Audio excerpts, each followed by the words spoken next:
ಮತ್ತು ಉಪಸುಂದರನ ಭೀತಿಯ ಆಳ್ವಿಕೆಯನ್ನು ಕೊನೆಗೊಳಿಸಲು ನಿರ್ಧರಿಸಿದನು. ಆಕಾಶದ ವಾಸ್ತುಶಿಲ್ಪಿ ವಿಶ್ವಕರ್ಮನನ್ನು ಕರೆದು ಎಲ್ಲರ ಹೃದಯಗಳನ್ನು ಸೆರೆಹಿಡಿಯುವ ಸಾಮರ್ಥ್ಯವಿರುವ ಹುಡುಗಿಯನ್ನು ಸೃಷ್ಟಿಸಲು ಅವನು ಅವನಿಗೆ ಆದೇಶಿಸಿದನು. ವಿಶ್ವಕರ್ಮನು ಅಜ್ಜಿಗೆ ತಲೆಬಾಗಿದನು ಮತ್ತು ತನ್ನ ಕಾರ್ಯವನ್ನು ಬಹಳ ಕಾಳಜಿಯಿಂದ ಪ್ರಾರಂಭಿಸಿದನು. ಅವನು ವಿವಿಧ ರತ್ನಗಳಿಂದ ಅತ್ಯುತ್ತಮವಾದ ಲಕ್ಷಣಗಳನ್ನು ಸಂಗ್ರಹಿಸಿದನು ಮತ್ತು ಅವುಗಳನ್ನು ಹುಡುಗಿಯ ದೇಹದಲ್ಲಿ ತುಂಬಿಸಿದನು.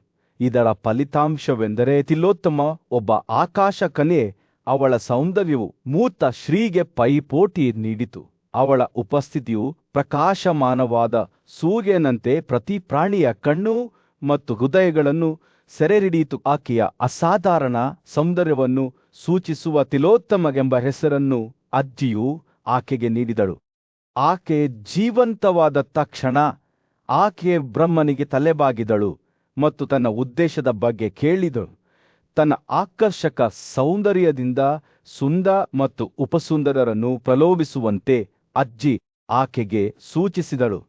ಇದರಿಂದಾಗಿ ಅವರು ಪರಸ್ಪರ ಜಗಳವಾಡಿದರು. ಒಪ್ಪಿಗೆಯೊಂದಿಗೆ ತಿಲೋತ್ತಮ ಆಕಾಶದ ಸಮಾವೇಶದ ಸುತ್ತಲೂ ನಡೆದರು. ಆದಾಗ್ಯೂ ಕೇವಲ ಮಹಾದೇವ ಮತ್ತು ಇಂದ್ರರಿಗೆ ಮಾತ್ರ ತಮ್ಮ ಮನಸ್ಸಿನ ಶಾಂತಿಯನ್ನು ಕಾಪಾಡಿಕೊಳ್ಳಲು ಸಾಧ್ಯವಾಯಿತು. ಅವಳು ಮಹಾದೇವನ ಬದಿಯಲ್ಲಿ ಹಾದು ಹೋಗುವಾಗ ಅವನ ದೇಹವು ರೂಪಾಂತರಗೊಂಡಿತು. 4 ಮುಖಗಳು ಮತ್ತು 1000 ಕಣ್ಣುಗಳನ್ನು ಪ್ರಕಟಿಸಿತು. ಇತರ ಆಕಾಶಗಳು ಮತ್ತು ವಿಷಯಗಳು ತಮ್ಮ ಮುಖಗಳನ್ನು ಎಲ್ಲಾ ದಿಕ್ಕುಗಳ ಕಡೆಗೆ ತಿರುಗಿಸಿದರು. ಅವರ ನೋಟಗಳು ತಿಲೋತ್ತಮನ ಪ್ರಕಾಶಮಾನವಾದ ರೂಪಕ್ಕೆ ಸೆಳೆಯಲ್ಪಟ್ಟವು. ಆಕೆ ಅಸುರ ನಗರಕ್ಕೆ ಹೊರಟಾಗ ಎಲ್ಲರೂ ಆಕೆಯ ಉದ್ದೇಶವು ಈಗಾಗಲೇ ನೆರವೇರಿದೆ ಎಂದು ಭಾವಿಸಿದರು. ಆಳವಾದ ಉದ್ದೇಶದೊಂದಿಗೆ ತಿಲೋತ್ತಮ ಸುಂದ ಮತ್ತು ಉಪಸುಂದರರನ್ನು ಪ್ರಲೋಭಿಸಲು ಹೊರಟನು. ಅವರ ಭದ್ರಕೋಟೆಯ ಹೃದಯ ಭಾಗದಲ್ಲಿ ಅವಳಿಗೆ ಕಾಯುತ್ತಿದ್ದ ಅದೃಷ್ಟದ ಬಗ್ಗೆ ತಿಳಿದಿರಲಿಲ್ಲ. ಮೊಮ್ಮಗ ತನ್ನ ಯೋಚನೆಯಿಂದ ತೃಪ್ತನಾಗಿ ಆಕಾಶಗಳನ್ನು ಮತ್ತು ವಿಷಯಗಳನ್ನು ವಜಾಗೊಳಿಸಿದನು. ಅವರನ್ನು ತಿಲೋತ್ತಮನ ಕಾರ್ಯಾಚರಣೆಯ ಫಲಿತಾಂಶಕ್ಕಾಗಿ ಕಾಯುವಂತೆ ಮಾಡಿದನು. ದೂರದ ಯುಗದಲ್ಲಿ ಅಸುರ ಸಹೋದರರಾದ ಸುಂದ ಮತ್ತು ಉಪಸುಂದರು ಯಾವುದೇ ಎದುರಾಳಿಯನ್ನು ಬಿಟ್ಟು 3 ಲೋಕಗಳನ್ನು ಗೆದ್ದಿದ್ದರು. ತಮ್ಮ ಪ್ರಾಬಲ್ಯವನ್ನು ಯಾವುದೇ ಸವಾಲಿಲ್ಲದೆ ಅವರು ತಮ್ಮನ್ನು ಆನಂದ ಮತ್ತು ಉಲ್ಲಾಸಕ್ಕೆ ಅರ್ಪಿಸಿಕೊಂಡರು. ಬ್ರಹ್ಮಾಂಡವು ನೀಡುವ ಪ್ರತಿಯೊಂದು ಸಂತೋಷದಲ್ಲಿ ತೊಡಗಿಸಿಕೊಂಡರು. ಅವರು ಆಗಾಗ್ಗೆ ವಿಂಧ್ಯ ಶ್ರೇಣಿಯ ಪ್ರಸ್ಥಭೂಮಿಯಲ್ಲಿ ಒಟ್ಟುಗೂಡುತ್ತಿದ್ದರು. ಹೂ ಬಿಡುವ ಮರಗಳು ಮತ್ತು ಸುಂದರವಾದ ಮಹಿಳೆಯರಿಂದ ಸುತ್ತುವರಿದಿದ್ದರು. ಅವರು ತಮ್ಮ ಹೊಗಳಿಕೆಯಲ್ಲಿ ನೃತ್ಯ ಮಾಡುತ್ತಿದ್ದರು ಮತ್ತು ಹಾಡುತ್ತಿದ್ದರು. ಒಂದು ದಿನ ಸಹೋದರರು ಈ ಹುಡುಗಿಯರೊಂದಿಗೆ ಒಂದು ಅತ್ಯುತ್ತಮ ಆಸನದಲ್ಲಿ ಕುಳಿತಿದ್ದಾಗ ತಿಲೋತ್ತಮ ದೃಶ್ಯದಲ್ಲಿ ಕಾಣಿಸಿಕೊಂಡಳು. ಅವಳು ಸಾಟಿಯಿಲ್ಲದ ಸೌಂದರ್ಯದ ಹುಡುಗಿಯಾಗಿದ್ದಳು. ತನ್ನ ಸೌಂದರ್ಯವನ್ನು ಪ್ರದರ್ಶಿಸುವ ಒಂದೇ ಕೆಂಪು ರೇಷ್ಮೆ ತುಂಡು ಧರಿಸಿದ್ದಳು.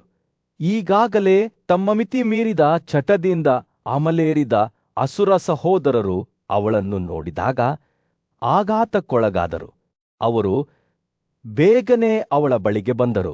ಪ್ರತಿಯೊಬ್ಬರೂ ಅವಳನ್ನು ತನ್ನದೆಂದು ಹೇಳಿಕೊಳ್ಳಲು ಪ್ರಯತ್ನಿಸಿದರು. ತಿಲೋತ್ತಮನ ಪ್ರೀತಿಯ ಬಗ್ಗೆ ಅವರು ವಾದಿಸುತ್ತಿದ್ದಾಗ ಅವರ ಕೋಪೋದ್ರಿಕ್ತ ಧ್ವನಿಗಳಿಂದ ಗಾಳಿ ತುಂಬಿತು. ಸುಂದಳು ಅವಳು ನನ್ನ ಹೆಂಡತಿ ಎಂದಳು. ಆದರೆ ಉಪಸುಂದನು ಇಲ್ಲ, ಅವಳು ನನ್ನವಳು ಎಂದು ಉತ್ತರಿಸಿದನು. ಸಹೋದರರ ಮಾತುಗಳು ಹೊಡೆತಗಳಾಗಿ ಮಾರ್ಪಟ್ಟವು ಮತ್ತು ಶೀಘ್ರದಲ್ಲೇ ಅವರು ಉಗ್ರ ಗದಗಳನ್ನು ವಿನಿಮಯ ಮಾಡಿಕೊಳ್ಳುತ್ತಿದ್ದರು. ಇಬ್ಬರು ತನ್ನ ಕೈಯನ್ನು ಮೊದಲು ಪಡೆದವನು ತಾನೇ ಎಂದು ಒತ್ತಾಯಿಸುತ್ತಿದ್ದರು. ಅವರ ದೇಹಗಳು ರಕ್ತದಿಂದ ಸ್ನಾನ ಮಾಡಿ ಆಕಾಶದಿಂದ ಹೊರಬಂದ 2 ಸೂರ್ಯರಂತೆ ನೆಲಕ್ಕೆ ಅಪ್ಪಳಿಸಿದವು. ಅವರ ಜೊತೆಗಿದ್ದ ಮಹಿಳೆಯರು ಭಯಭೀತರಾಗಿ ತಗ್ಗು ಪ್ರದೇಶಗಳಲ್ಲಿ ಆಶ್ರಯ ಪಡೆದು ಓಡಿ ಹೋದರು. ಎಲ್ಲಾ ಜೀವಿಗಳ ಮೊಮ್ಮಗನಾದ ಬ್ರಹ್ಮನು ಆಕಾಶಗಳು ಮತ್ತು ಮಹಾನ್ ಋಷಿಗಳೊಂದಿಗೆ ಸ್ಥಳಕ್ಕೆ ಆಗಮಿಸಿದನು. ಅವನು ತಿಲೋತ್ತಮನ ಸೌಂದರ್ಯವನ್ನು ಶ್ಲಾಘಿಸಿದನು ಮತ್ತು ಅವಳಿಗೆ ಒಂದು ವರವನ್ನು ನೀಡುವ ಬಯಕೆಯನ್ನು ವ್ಯಕ್ತಪಡಿಸಿದನು. ಆದಾಗ್ಯೂ ಅವಳು ಮಾತನಾಡುವ ಮೊದಲು ಪರಮ ದೇವತೆಯಾದ ವಿಷ್ಣು ಮಧ್ಯ ಪ್ರವೇಶಿಸಿ ಆಕೆಗೆ ಒಂದು ಆಶಯವನ್ನು ನೀಡಲು ಉತ್ಸುಕನಾಗಿದ್ದನು. ನೀವು ಆದಿತ್ಯರ ಪ್ರದೇಶದಲ್ಲಿ ಸುತ್ತಾಡುತ್ತೀರಿ ಮತ್ತು ನಿಮ್ಮ ವೈಭವವು ಎಷ್ಟು ದೊಡ್ಡದಾಗಿದೆ ಎಂದರೆ ಯಾರೂ ನಿಮ್ಮನ್ನು ದೀರ್ಘಕಾಲದವರೆಗೆ ನೋಡಲು ಸಾಧ್ಯವಾಗುವುದಿಲ್ಲ ಎಂದು ಅವನು ಹೇಳಿದನು. ಬ್ರಹ್ಮನು ಈ ವರವನ್ನು ತಿಲೋತ್ತಮನಿಗೆ ನೀಡಿದನು ಮತ್ತು ತನ್ನ ರಾಜ್ಯಕ್ಕೆ ಮರಳಿದನು. ಇಂದ್ರನು ತನ್ನ ಸರಿಯಾದ ಸ್ಥಳಕ್ಕೆ ಮರಳುವುದರೊಂದಿಗೆ 3 ಲೋಕಗಳನ್ನು ಮತ್ತೊಮ್ಮೆ ಕ್ರಮಗೊಳಿಸಲಾಯಿತು. ಈ ದುರಂತದ ಕಥೆಯನ್ನು ಈ ಘಟನೆಗಳಿಗೆ ಸಾಕ್ಷಿಯಾಗಿದ್ದ ನಾರದನು ಹೇಳಿದನು. ಭರತ ವಂಶದ ವಂಶಸ್ಥರಾದ ಪಾಂಡವರು ತಮ್ಮ ಸಾಮಾನ್ಯ ಪತ್ನಿ ದ್ರೌಪದಿಯ ಬಗ್ಗೆಯೇ ಜಗಳವಾಡುವುದನ್ನು ತಪ್ಪಿಸಬೇಕು, ಇಲ್ಲದಿದ್ದರೆ ಅವರು ಇದೇ ರೀತಿಯ ಅದೃಷ್ಟವನ್ನು ಅನುಭವಿಸುತ್ತಾರೆ ಎಂದು ಅವರು ಎಚ್ಚರಿಸಿದರು. ನಾರದನ ಮಾತುಗಳಿಂದ ಪ್ರೇರೇಪಿಸಲ್ಪಟ್ಟ ಪಾಂಡವರು ತಮ್ಮ ನಡುವೆ ಒಂದು ಆಡಳಿತವನ್ನು ಸ್ಥಾಪಿಸಿದರು. ಅವರಲ್ಲಿ ಒಬ್ಬರು ದ್ರೌಪದಿಯೊಂದಿಗೆ ಕುಳಿತಾಗ ಇತರ 4ರಲ್ಲಿ ಯಾರಾದರೂ 12 ವರ್ಷಗಳ ಕಾಲ ಅರಣ್ಯಕ್ಕೆ ನಿವೃತ್ತಿ ಹೊಂದುತ್ತಾರೆ, ಬ್ರಹ್ಮಚಾರಿಗಳಾಗಿ ವಾಸಿಸುತ್ತಾರೆ. ಹೀಗಾಗಿ ಮಹಾನ್ಮುನಿ ನಾರದನು ಪಾಂಡವರ ಬಗ್ಗೆ ಸಂತೋಷಗೊಂಡು ತನ್ನ ಬಯಸಿದ ಗಮ್ಯಸ್ಥಾನಕ್ಕೆ ತೆರಳಿದನು. ಪ್ರೀತಿಯ ಬಗೆಗಿನ ವಿವಾದಗಳು ವಿನಾಶಕಾರಿ ಪರಿಣಾಮಗಳಿಗೆ ಕಾರಣವಾಗಬಹುದು ಮತ್ತು ನಿಜವಾದ ಸಂತೋಷಕ್ಕೆ ಸಾಮರಸ್ಯ ಮತ್ತು ಸ್ವಯಂ ನಿಯಂತ್ರಣ ಅತ್ಯಗತ್ಯ ಎಂಬುದನ್ನು ಈ ಕಥೆಯು ನೆನಪಿಸುತ್ತದೆ. ಜನಜಂಗುಳಿಯಿಂದ ಕೂಡಿದ ಖಾಂಡವಪ್ರಸ್ಥ ನಗರದಲ್ಲಿ ಪಾಂಡವರು ತಮ್ಮನ್ನು ತಾವು ನ್ಯಾಯದ ಆಡಳಿತಗಾರರೆಂದು ಸ್ಥಾಪಿಸಿಕೊಂಡಿದ್ದರು. ಎಲ್ಲರೂ ಅವರನ್ನು ಗೌರವಿಸುತ್ತಿದ್ದರು. ಯುದ್ಧದಲ್ಲಿ ಅವರ ಪರಾಕ್ರಮವು ಪ್ರಸಿದ್ಧವಾಗಿತ್ತು ಮತ್ತು ಅನೇಕ ರಾಜರನ್ನು ಅವರ ನಿಯಂತ್ರಣಕ್ಕೆ ತರಲಾಯಿತು. ಅವರ ಪ್ರೀತಿಯ ಸ್ನೇಹಿತ ಮತ್ತು ಸಲಹೆಗಾರನಾದ ಕೃಷ್ಣನು ಅಸಲವಾದ ನಿಷ್ಠೆಯಿಂದ ಅವರೊಂದಿಗೆ ನಿಂತನು.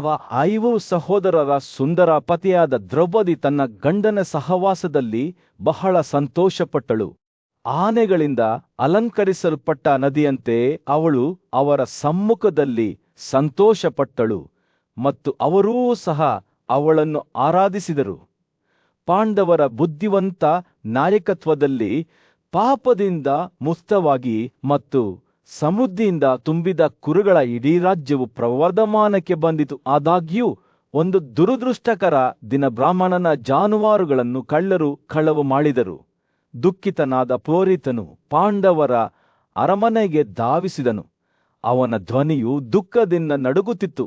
ಓ ಪ್ರೀತಿಯ ಕುಲೀನ ಪುತ್ರರೇ, ಅವನು ಕೂಗಿದನು, ನನ್ನ ಸೊಳ್ಳೆಗಳನ್ನು ತೆರೆದುಕೊಂಡು ಹೋಗಲಾಗುತ್ತಿದೆ. ಆ ದುಷ್ಟ ದರೋಡೆಕೋರರನ್ನು ಬೆನ್ನಟ್ಟಿರಿ ಮತ್ತು ನನ್ನ ಕಳವು ಮಾಡಿದ ಸಂಪತ್ತನ್ನು ಮರಳಿ ತನ್ನಿದನಂಜೆಯ ಅರ್ಜುನನು ಬ್ರಾಹ್ಮಣನ ದುಃಖಭರಿತ ಕೂಗುಗಳನ್ನು ಕೇಳಿದನು ಮತ್ತು ತಕ್ಷಣವೇ ಸಹಾಯ ಮಾಡಲು ಮುಂದಾದನು. ಆದರೆ ದುರದೃಷ್ಟವಶಾತ್ ಅವರ ತೋಳುಗಳನ್ನು ಇಟ್ಟುಕೊಂಡಿದ್ದ ಕೋಣೆಯನ್ನು ಯುಧಿಷ್ಠಿರನು ಕೃಷ್ಣನೊಂದಿಗೆ ಆಕ್ರಮಿಸಿಕೊಂಡಿದ್ದನು. ಪ್ರವೇಶಿಸಲು ಸಾಧ್ಯವಾಗದ ಕಾರಣ ಅರ್ಜುನನು ಮುಗ್ಧ ಪುರೋಹಿತನನ್ನು ರಕ್ಷಿಸುವ ತನ್ನ ಕರ್ತವ್ಯ ಮತ್ತು ರಾಜನನ್ನು ಗೌರವಿಸುವ ತನ್ನ ಕರ್ತವ್ಯದ ನಡುವೆ ಛಿದ್ರಗೊಂಡನು. ಅವನು ಯೋಚಿಸುತ್ತಿದ್ದಂತೆ ಅರ್ಜುನನು ಪರಿಸ್ಥಿತಿಯ ಗಂಭೀರತೆಯ ಬಗ್ಗೆ ಯೋಚಿಸಿದನು. ಅವನು ಮಧ್ಯ ಪ್ರವೇಶಿಸದಿದ್ದರೆ ರಾಜನು ನಿಷ್ಕ್ರಿಯತೆಯ ತಪ್ಪಿತಸ್ಥನಾಗಿರುತ್ತಾನೆ ಮತ್ತು ಸದ್ಗುಣಕ್ಕಾಗಿ ಅವರ ಸ್ವಂತ ಖ್ಯಾತಿಯು ಹಾನಿಯಾಗುತ್ತದೆ. ಆದರೆ ಅವನು ಅನುಮತಿಯಿಲ್ಲದೆ ಕೋಣೆಯನ್ನು ಪ್ರವೇಶಿಸಿದರೆ ಅವನು ರಾಜನನ್ನು ಮೋಸಗೊಳಿಸುತ್ತಾನೆ ಮತ್ತು ದೊಡ್ಡ ಪಾಪವನ್ನು ಮಾಡುತ್ತಾನೆ. ಭಾರವಾದ ಹೃದಯದಿಂದ ಅರ್ಜುನನು ಕೋಣೆಯನ್ನು ಪ್ರವೇಶಿಸಲು ನಿರ್ಧರಿಸಿದನು ಮತ್ತು ಬ್ರಾಹ್ಮಣನಿಗೆ ಸಹಾಯ ಮಾಡಲು ಅವಕಾಶ ನೀಡುವಂತೆ ಯುಧಿಷ್ಠಿರನ ಮನವೊಲಿಸಿದನು. ಅರ್ಜುನನು ತನ್ನ ಬಿಲ್ಲಿನೊಂದಿಗೆ ಕಳ್ಳರನ್ನು ಎದುರಿಸಲು ಸಿದ್ಧನಾಗಿ ಕೋಣೆಯಿಂದ ಹೊರಬಂದನು. ಬನ್ನಿ ಶ್ರೇಷ್ಠ ಬ್ರಾಹ್ಮಣನೇ, ಅವನು ನಾವು ಆ ದುಷ್ಟ ದರೋಡೆಕೋರರ ಹಿಂದೆ ಧಾವಿಸೋಣ. ನಾನು ನಿಮ್ಮ ಕಳವು ಮಾಡಿದ ದನಗಳನ್ನು ಮರಳಿ ತಂದು ನಿಮ್ಮ ಬಳಿಗೆ ತರುತ್ತೇನೆ ಎಂದು ಹೇಳಿದನು. ಸಿದ್ಧವಾಗಿದ್ದ ತನ್ನ ಯುದ್ಧ ರಥದೊಂದಿಗೆ ಅರ್ಜುನನು ಕಳ್ಳರನ್ನು ಬೆನ್ನಟ್ಟಿದನು, ಬಾಣಗಳಿಂದ ಚುಚ್ಚಿದನು ಮತ್ತು ಕಳವು ಮಾಡಿದ ಜಾನುವಾರುಗಳನ್ನು ಮರಳಿ ಪಡೆದನು. ಕಂದವಪ್ರಸ್ಥಕ್ಕೆ ನಾಯಕನಾಗಿ ಹಿಂದಿರುಗಿದ ಅರ್ಜುನನನ್ನು ಎಲ್ಲರೂ ಸ್ವಾಗತಿಸಿದರು.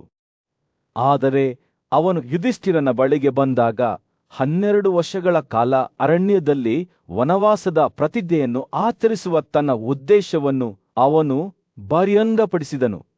ನಾನು ನಮ್ಮ ಆಡಳಿತವನ್ನು ಉಲ್ಲಂಘಿಸಿದ್ದೇನೆ ಮತ್ತು ನನ್ನ ತಪ್ಪಿಗೆ ನಾನು ಪ್ರಾಯಶ್ಚಿತ್ತ ಮಾಡಬೇಕು ಎಂದು ಅವನು ಹೇಳಿದನು. ಅರ್ಜುನನ ಮಾತುಗಳಿಂದ ವಿಚಲಿತನಾದ ಯುಧಿಷ್ಠಿರನು ಸಹಾನುಭೂತಿ ಮತ್ತು ತಿಳುವಳಿಕೆಯಿಂದ ಮಧ್ಯಪ್ರವೇಶಿಸಿದನು. ನನ್ನ ಪ್ರಿಯ ಸಹೋದರ, ಈ ಕಠಿಣ ಕ್ರಮವನ್ನು ತೆಗೆದುಕೊಳ್ಳಬೇಡಿ. ನೀನು ಯಾವುದೇ ತಪ್ಪು ಮಾಡಿಲ್ಲ. ಕಿರಿಯ ಸಹೋದರನು ಕೋಪಗೊಳ್ಳದೆ ಈಯನ ಕೋಣೆಯನ್ನು ಪ್ರವೇಶಿಸಬಹುದು. ಈ ಮಾತುಗಳಿಂದ ಯುಧಿಷ್ಠಿರನು ಅರ್ಜುನನ ಅನುಮಾನಗಳನ್ನು ನಿವಾರಿಸಿದನು ಮತ್ತು ಅವನಿಗೆ ನಗರದಲ್ಲಿ ಉಳಿಯಲು ಅವಕಾಶ ಮಾಡಿಕೊಟ್ಟನು. ಆದರೆ ಅರ್ಜುನನು ಅಸಲನಾಗಿದ್ದನು. ಪವಿತ್ರ ಗಂಗಾ ನದಿಯು ನಿಧಾನವಾಗಿ ಹರಿಯುವ ಭಾರತದ ಹಸಿರು ಹೃದಯದಲ್ಲಿ ಪಾಂಡವ ವಂಶದ ಪ್ರಬಲ ಯೋಧ ಅರ್ಜುನನು ಆಧ್ಯಾತ್ಮಿಕ ಪ್ರಯಾಣವನ್ನು ಪ್ರಾರಂಭಿಸಿದನು. ಅವನು ಅರಣ್ಯಕ್ಕೆ ಹೊರಟಾಗ ಪ್ರಾಚೀನವೇದರಲ್ಲಿ ನುರಿತ ಮತ್ತು ಪರಮಾತ್ಮನ ಚಿಂತನೆಗೆ ಸಮರ್ಪಿತವಾದ ಗೌರವಾನ್ವಿತ ಬ್ರಾಹ್ಮಣರ ಮೆರವಣಿಗೆ ಅವನನ್ನು ಹಿಂಬಾಲಿಸಿತು. ಅವರ ಸಂಖ್ಯೆಯು ಸಂಗೀತಗಾರರು, ಸನ್ಯಾಸಿಗಳು, ಪುರಾಣಗಳನ್ನು ಪಠಿಸುವವರು ಮತ್ತು ಬ್ರಹ್ಮಚಾರಿ ಜೀವನವನ್ನು ನಡೆಸುವ ಭಕ್ತರಿಂದ ತುಂಬಿತ್ತು. ಎಲ್ಲರೂ ಇಂದ್ರನನ್ನು ಹಿಂಬಾಲಿಸುವ ಮರುತರಂತೆ ಅರ್ಜುನನ ಪ್ರಸಿದ್ಧ ಉಪಸ್ಥಿತಿಯತ್ತ ಆಕರ್ಷಿತರಾದರು. ಅವರು ಸುಂದರವಾದ ಕಾಡುಗಳು, ಸರೋವರಗಳು, ನದಿಗಳು, ಸಮುದ್ರಗಳು, ಪ್ರಾಂತ್ಯಗಳು ಮತ್ತು ನೀರಿನ ಮೂಲಕ ಪ್ರಯಾಣಿಸುತ್ತಿದ್ದಾಗ ಅರ್ಜುನನು ಉಸಿರುಗಟ್ಟಿಸುವ ಸೌಂದರ್ಯದ ಜಗತ್ತನ್ನು ನೋಡಿದನು.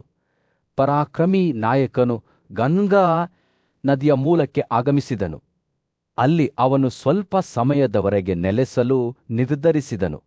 ಅಲ್ಲಿ ಅವನೊಂದಿಗೆ ಬಂದಿದ್ದ ಬ್ರಾಹ್ಮಣರ ನಡುವೆ ಅವನು ಒಂದು ಅಸಾಧಾರಣ ದೃಶ್ಯವನ್ನು ನೋಡಿದನು. ಪವಿತ್ರ ನದಿಯ ದಗದಲ್ಲಿ ಪ್ರತಿದಿನ ಅಸಂಖ್ಯಾತ ಅಗ್ನಿಹೋತ್ರಗಳನ್ನು, ಯಜ್ಞವಿಧಿಗಳು ನಡೆಸಲಾಗುತ್ತಿತ್ತು. ವಿದ್ವಾಂಸಾದ ಬ್ರಾಹ್ಮಣರು ತಮ್ಮ ಮಂತ್ರಗಳು ಮತ್ತು ಅಭಿಷೇಕಗಳಿಂದ ಈ ಪ್ರದೇಶವನ್ನು ಸ್ವರ್ಗವನ್ನಾಗಿ ಪರಿವರ್ತಿಸಿದರು. ಯಜ್ಞಗಳ ಬೆಂಕಿಯು ಪ್ರಕಾಶಮಾನವಾಗಿ ಉರಿಯುತ್ತಿದ್ದಂತೆ ಗಂಗಾ ನದಿಯೇ ದೈವಿಕ ಶಕ್ತಿಯನ್ನು ಹೊರಸೂಸುವಂತೆ ತೋರುತ್ತಿತ್ತು ಮತ್ತು ಶುದ್ಧೀಕರಿಸಿದ ಬೆಣ್ಣೆಯ ನೈವೇದ್ಯಗಳು ಆಕಾಶದ ಅಮೃತದಂತೆ ಸುರಿಯುತ್ತಿದ್ದವು. ಅರ್ಜುನನು ತನ್ನ ಅಭಿಷೇಕಕ್ಕಾಗಿ ನದಿಗೆ ಇಳಿಯುತ್ತಿದ್ದಾಗ ನಾಗಗಳ ರಾಜ ಕೌರವ್ಯನ ಮೋಡಿ ಮಾಡುವ ಮಗಳಾದ ಉಲುಪಿಯು ಇದ್ದಕ್ಕಿದ್ದಂತೆ ಕೊಚ್ಚಿಕೊಂಡು ಹೋದಳು. ಬಯಕೆಯ ದೇವರಿಂದ ಪ್ರಚೋದಿಸಲ್ಪಟ್ಟ ಆಕೆ ದೂರದಿಂದ ಅರ್ಜುನನನ್ನು ನೋಡುತ್ತಿದ್ದಳು. ಅವನು ತನ್ನನ್ನು ನಗ ರಾಜನ ಸುಂದರವಾದ ಮಹಲು ಒಳಗೆ ಕೊಂಡೊಯ್ದಿದ್ದಾಗ ಅರ್ಜುನನು ತನಗಾಗಿ ಮಾತ್ರ ಉರಿಯುತ್ತಿದ್ದ ಯಜ್ಞದ ಬೆಂಕಿಯನ್ನು ನೋಡಿದನು. ಭಕ್ತಿಯಿಂದ ಅವನು ಬೆಂಕಿಯ ಮುಂದೆ ತನ್ನ ವಿಧಿಗಳನ್ನು ನೆರವೇರಿಸಿದನು. ಬೆಂಕಿಯ ದೇವತೆಯಾದ ಅಗ್ನಿಯನ್ನು ಸಂತೋಷಪಡಿಸಿದನು. ಅವನು ಅರ್ಪಣೆಗಳನ್ನು ಸ್ಪಷ್ಟವಾಗಿ ಸ್ವೀಕರಿಸಿದನು. ನಂತರ ಅರ್ಜುನನು ಉಲುಪಿಯನ್ನು ನಗುತ್ತಾ ಸಂಬೋಧಿಸಿದನು. ಸುಂದರ ಹುಡುಗಿ, ನೀನು ಏನು ದುಡುಕನ್ನು ಮಾಡಿದ್ದೀಯಾ? ಈ ಸುಂದರ ಪ್ರದೇಶವು ಯಾರದು ಮತ್ತು ನೀನು ಯಾರಿನ್ನೂ ಅವಿವಾಹಿತಲಾಗಿದ್ದ ಮತ್ತು ಅರ್ಜುನನ ಬಯಕೆಯಿಂದ ಬಳಲುತ್ತಿದ್ದ ಉಲುಪಿ ಕೌರವ್ಯ ಮಗಳು ಎಂಬ ತನ್ನ ಗುರುತನ್ನು ಬಹಿರಂಗಪಡಿಸಿದಳು. ಆಕೆಯು ತನ್ನ ಬಯಕೆಗಳಿಗೆ ಶರಣಾಗುವಂತೆ ಅವನನ್ನು ಬೇಡಿಕೊಂಡಳು. ಅವನು ತನ್ನನ್ನು ತನ್ನಿಂದ ರಕ್ಷಿಸಿದರೆ ಅವನ ಸದ್ಗುಣವು ಕಡಿಮೆಯಾಗುವುದಿಲ್ಲ ಎಂದು ಅವನಿಗೆ ಭರವಸೆ ನೀಡಿದಳು. ಬುದ್ಧಿವಂತ ಪುರುಷರ ಪ್ರಕಾರ ಪ್ರಾಮಾಣಿಕತೆ ಮತ್ತು ಭಕ್ತಿಯಿಂದ ಅವರನ್ನು ಆಕರ್ಷಿಸುವ ಮಹಿಳೆಯನ್ನು ಸ್ವೀಕರಿಸಬೇಕು. ಅರ್ಜುನನು ನಿರಾಕರಿಸಿದರೆ ಉಲುಪಿ ತನ್ನನ್ನು ನಾಶ ಮಾಡುವುದಾಗಿ ಪ್ರತಿಜ್ಞೆ ಮಾಡಿದನು. ಉಲುಪಿಯ ಮಾತುಗಳು ಮತ್ತು ಆಕೆಯ ಸಂಕಟದಿಂದ ಪ್ರೇರಿತರಾದ ಅರ್ಜುನನು ಸದ್ಗುಣ ಮತ್ತು ಸಹಾನುಭೂತಿಯಿಂದ ಪ್ರೇರೇಪಿಸಲ್ಪಟ್ಟು ಆಕೆಯ ಆಸೆಗಳನ್ನು ಒಪ್ಪಿಕೊಂಡನು. ಉಲುಪಿಯೊಂದಿಗೆ ಅವನು ಆ ರಾತ್ರಿಯನ್ನು ನಾಗ ರಾಜನ ಅರಮನೆಯಲ್ಲಿ ಕಳೆದನು ಮತ್ತು ಮರುದಿನ ಬೆಳಿಗ್ಗೆ ಸೂರ್ಯನೊಂದಿಗೆ ಉದಯಿಸಿದನು. ಗನ್ನಿಯು ಬಯಲು ಪ್ರದೇಶವನ್ನು ಪ್ರವೇಶಿಸಿದ ಪ್ರದೇಶಕ್ಕೆ ಹಿಂದಿರುಗಿದಾಗ ಉಲುಪಿ ತನ್ನ ರಜೆಯನ್ನು ತೆಗೆದುಕೊಂಡು ತನ್ನ ವಾಸಸ್ಥಾನಕ್ಕೆ ಮರಳಿದಳು. ಬೇರೆ ಆಗುವ ಮೊದಲು ಅರ್ಜುನನಿಗೆ ಒಂದು ವರವನ್ನು ನೀಡಿದಳು.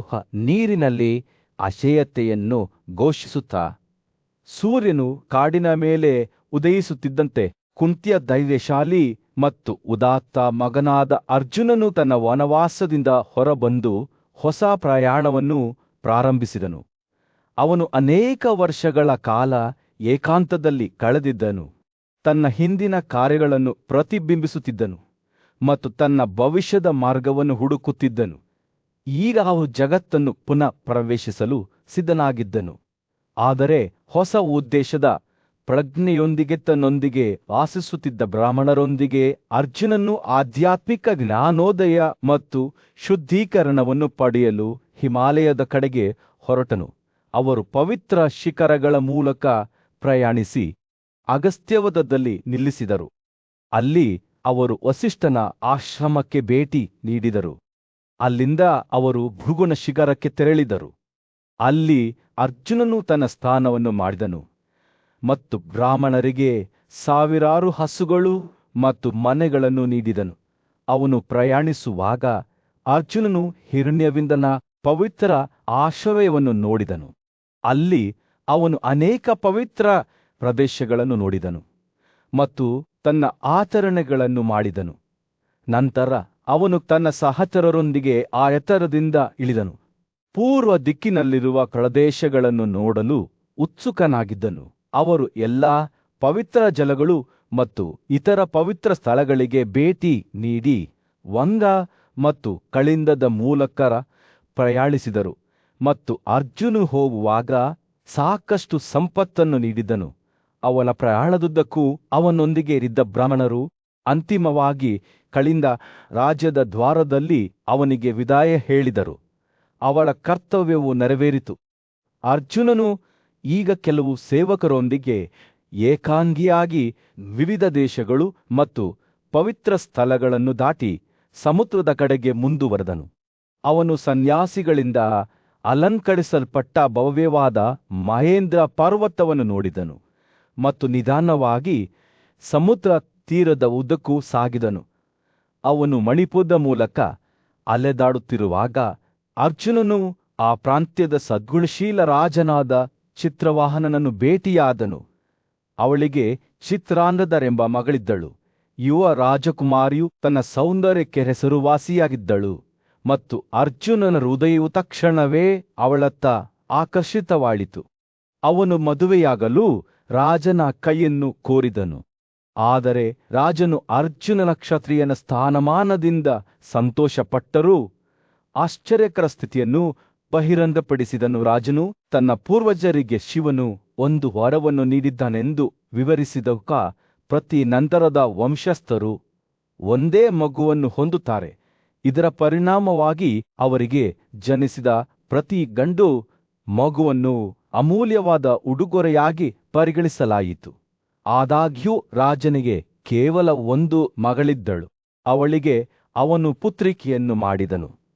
ಮೂಲಭೂತವಾಗಿ ಮದುವೆಯಾಗುವ ಮತ್ತು ತನ್ನ ಕುಟುಂಬದ ವಂಶಾವಳಿಗೆ ಮಕ್ಕಳನ್ನು ಹೊಂದುವ ಮಗಳು ಅರ್ಜುನನು ಚಿತ್ರಾಂಗದನನ್ನು ತನ್ನ ಹೆಂಡತಿಯಾಗಿ ತೆಗೆದುಕೊಳ್ಳಬೇಕೆಂದು ಅವನು ಪ್ರಸ್ತಾಪಿಸಿದನು.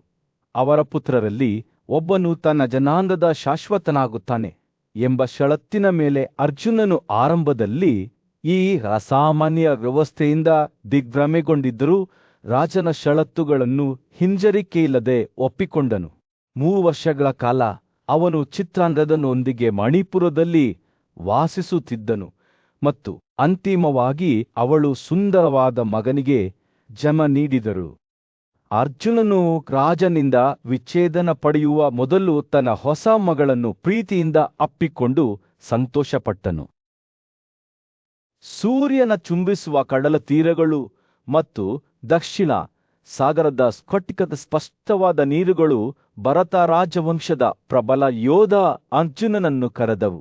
ಈ ನೀರಿನಲ್ಲಿ ಹರಿಯುವ ಪವಿತ್ರ ನದಿಗಳ ಕಥೆಗಳನ್ನು ಅವನು ಕೇಳಿದ್ದನು.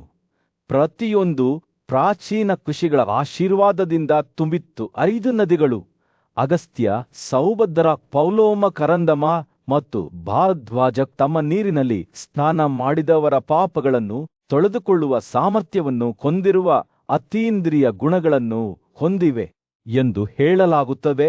ಅರ್ಜುನನು ಈ ಪೂಜ್ಯ ನದಿಗಳನ್ನು ಸಮೀಪಿಸುತ್ತಿದ್ದಂತೆ ಅವು ನಿರ್ಜನವಾಗಿ ಕಾಣುತ್ತಿರುವುದನ್ನು ಅವನು ಗಮನಿಸಿದನು. ಹತ್ತಿರದಲ್ಲಿ ವಾಸಿಸುತ್ತಿದ್ದ ಸದ್ಗುಣಶೀಲ ಸನ್ಯಾಸಿಗಳು ಈ ನೀರನ್ನು ತಪ್ಪಿಸಿಕೊಂಡು ಒಂದು ಕರಾಳ ರಹಸ್ಯದ ಬಗ್ಗೆ ತಮ್ಮೊಳಗೆ ಪಿಸುಗುಟ್ಟಿದರು. ಭಕ್ತರ ಗುಂಪೊಂದು ಗೌರವದಿಂದ ಕೈಗಳನ್ನು ಜೋಡಿಸಿ ಅರ್ಜುನನೊಂದಿಗೆ ಸತ್ಯವನ್ನು ಹಂಚಿಕೊಂಡಿತು. ಈ 5 ಪವಿತ್ರ ಜಲಗಳು ನಾವು ದೂರವಿದ್ದೇವೆ, ಏಕೆಂದರೆ ಅವು 5 ಭಯಹುಟ್ಟಿಸುವ ಮೊಸಳೆಗಳಿಗೆ ನೆಲೆಯಾಗಿವೆ. ಅವು ಒಳಗೆ ಸ್ನಾನ ಮಾಡಲು ಧೈರ್ಯ ಮಾಡುವ ಸಂದೇಹವಿಲ್ಲದ ಸನ್ಯಾಸಿಗಳನ್ನು ಬೇಟೆಯಾಡುತ್ತಾರೆ. ಅರ್ಜುನನ ಕುತೂಹಲವು ಕೆರಳಿಸುತ್ತಿತ್ತು.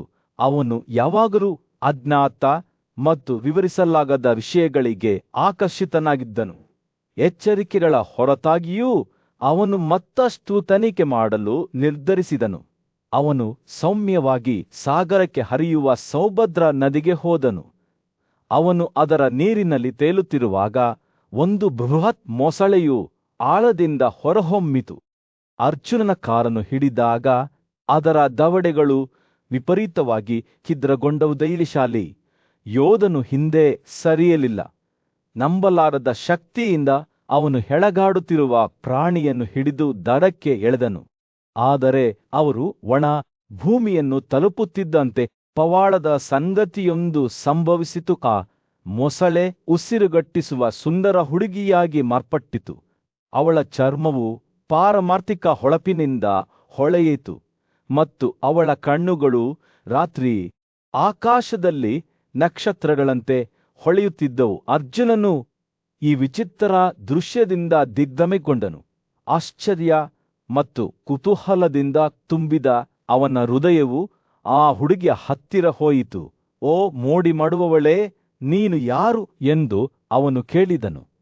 ಅವನ ಧ್ವನಿಯು ಭಯದಿಂದ ನಡುಗುತ್ತಿತ್ತು. ವರ್ಗ ಎಂದು ಕರೆಯಲ್ಪಡುವ ಹುಡುಗಿ, ಅವಳು ದೇವತೆಗಳ ರಾಜ್ಯದಿಂದ ಬಂದ ಆಕಾಶದ ಜೀವಿಯಾದ ಅಪ್ಸರೆ ಎಂದು ಉತ್ತರಿಸಿದಳು.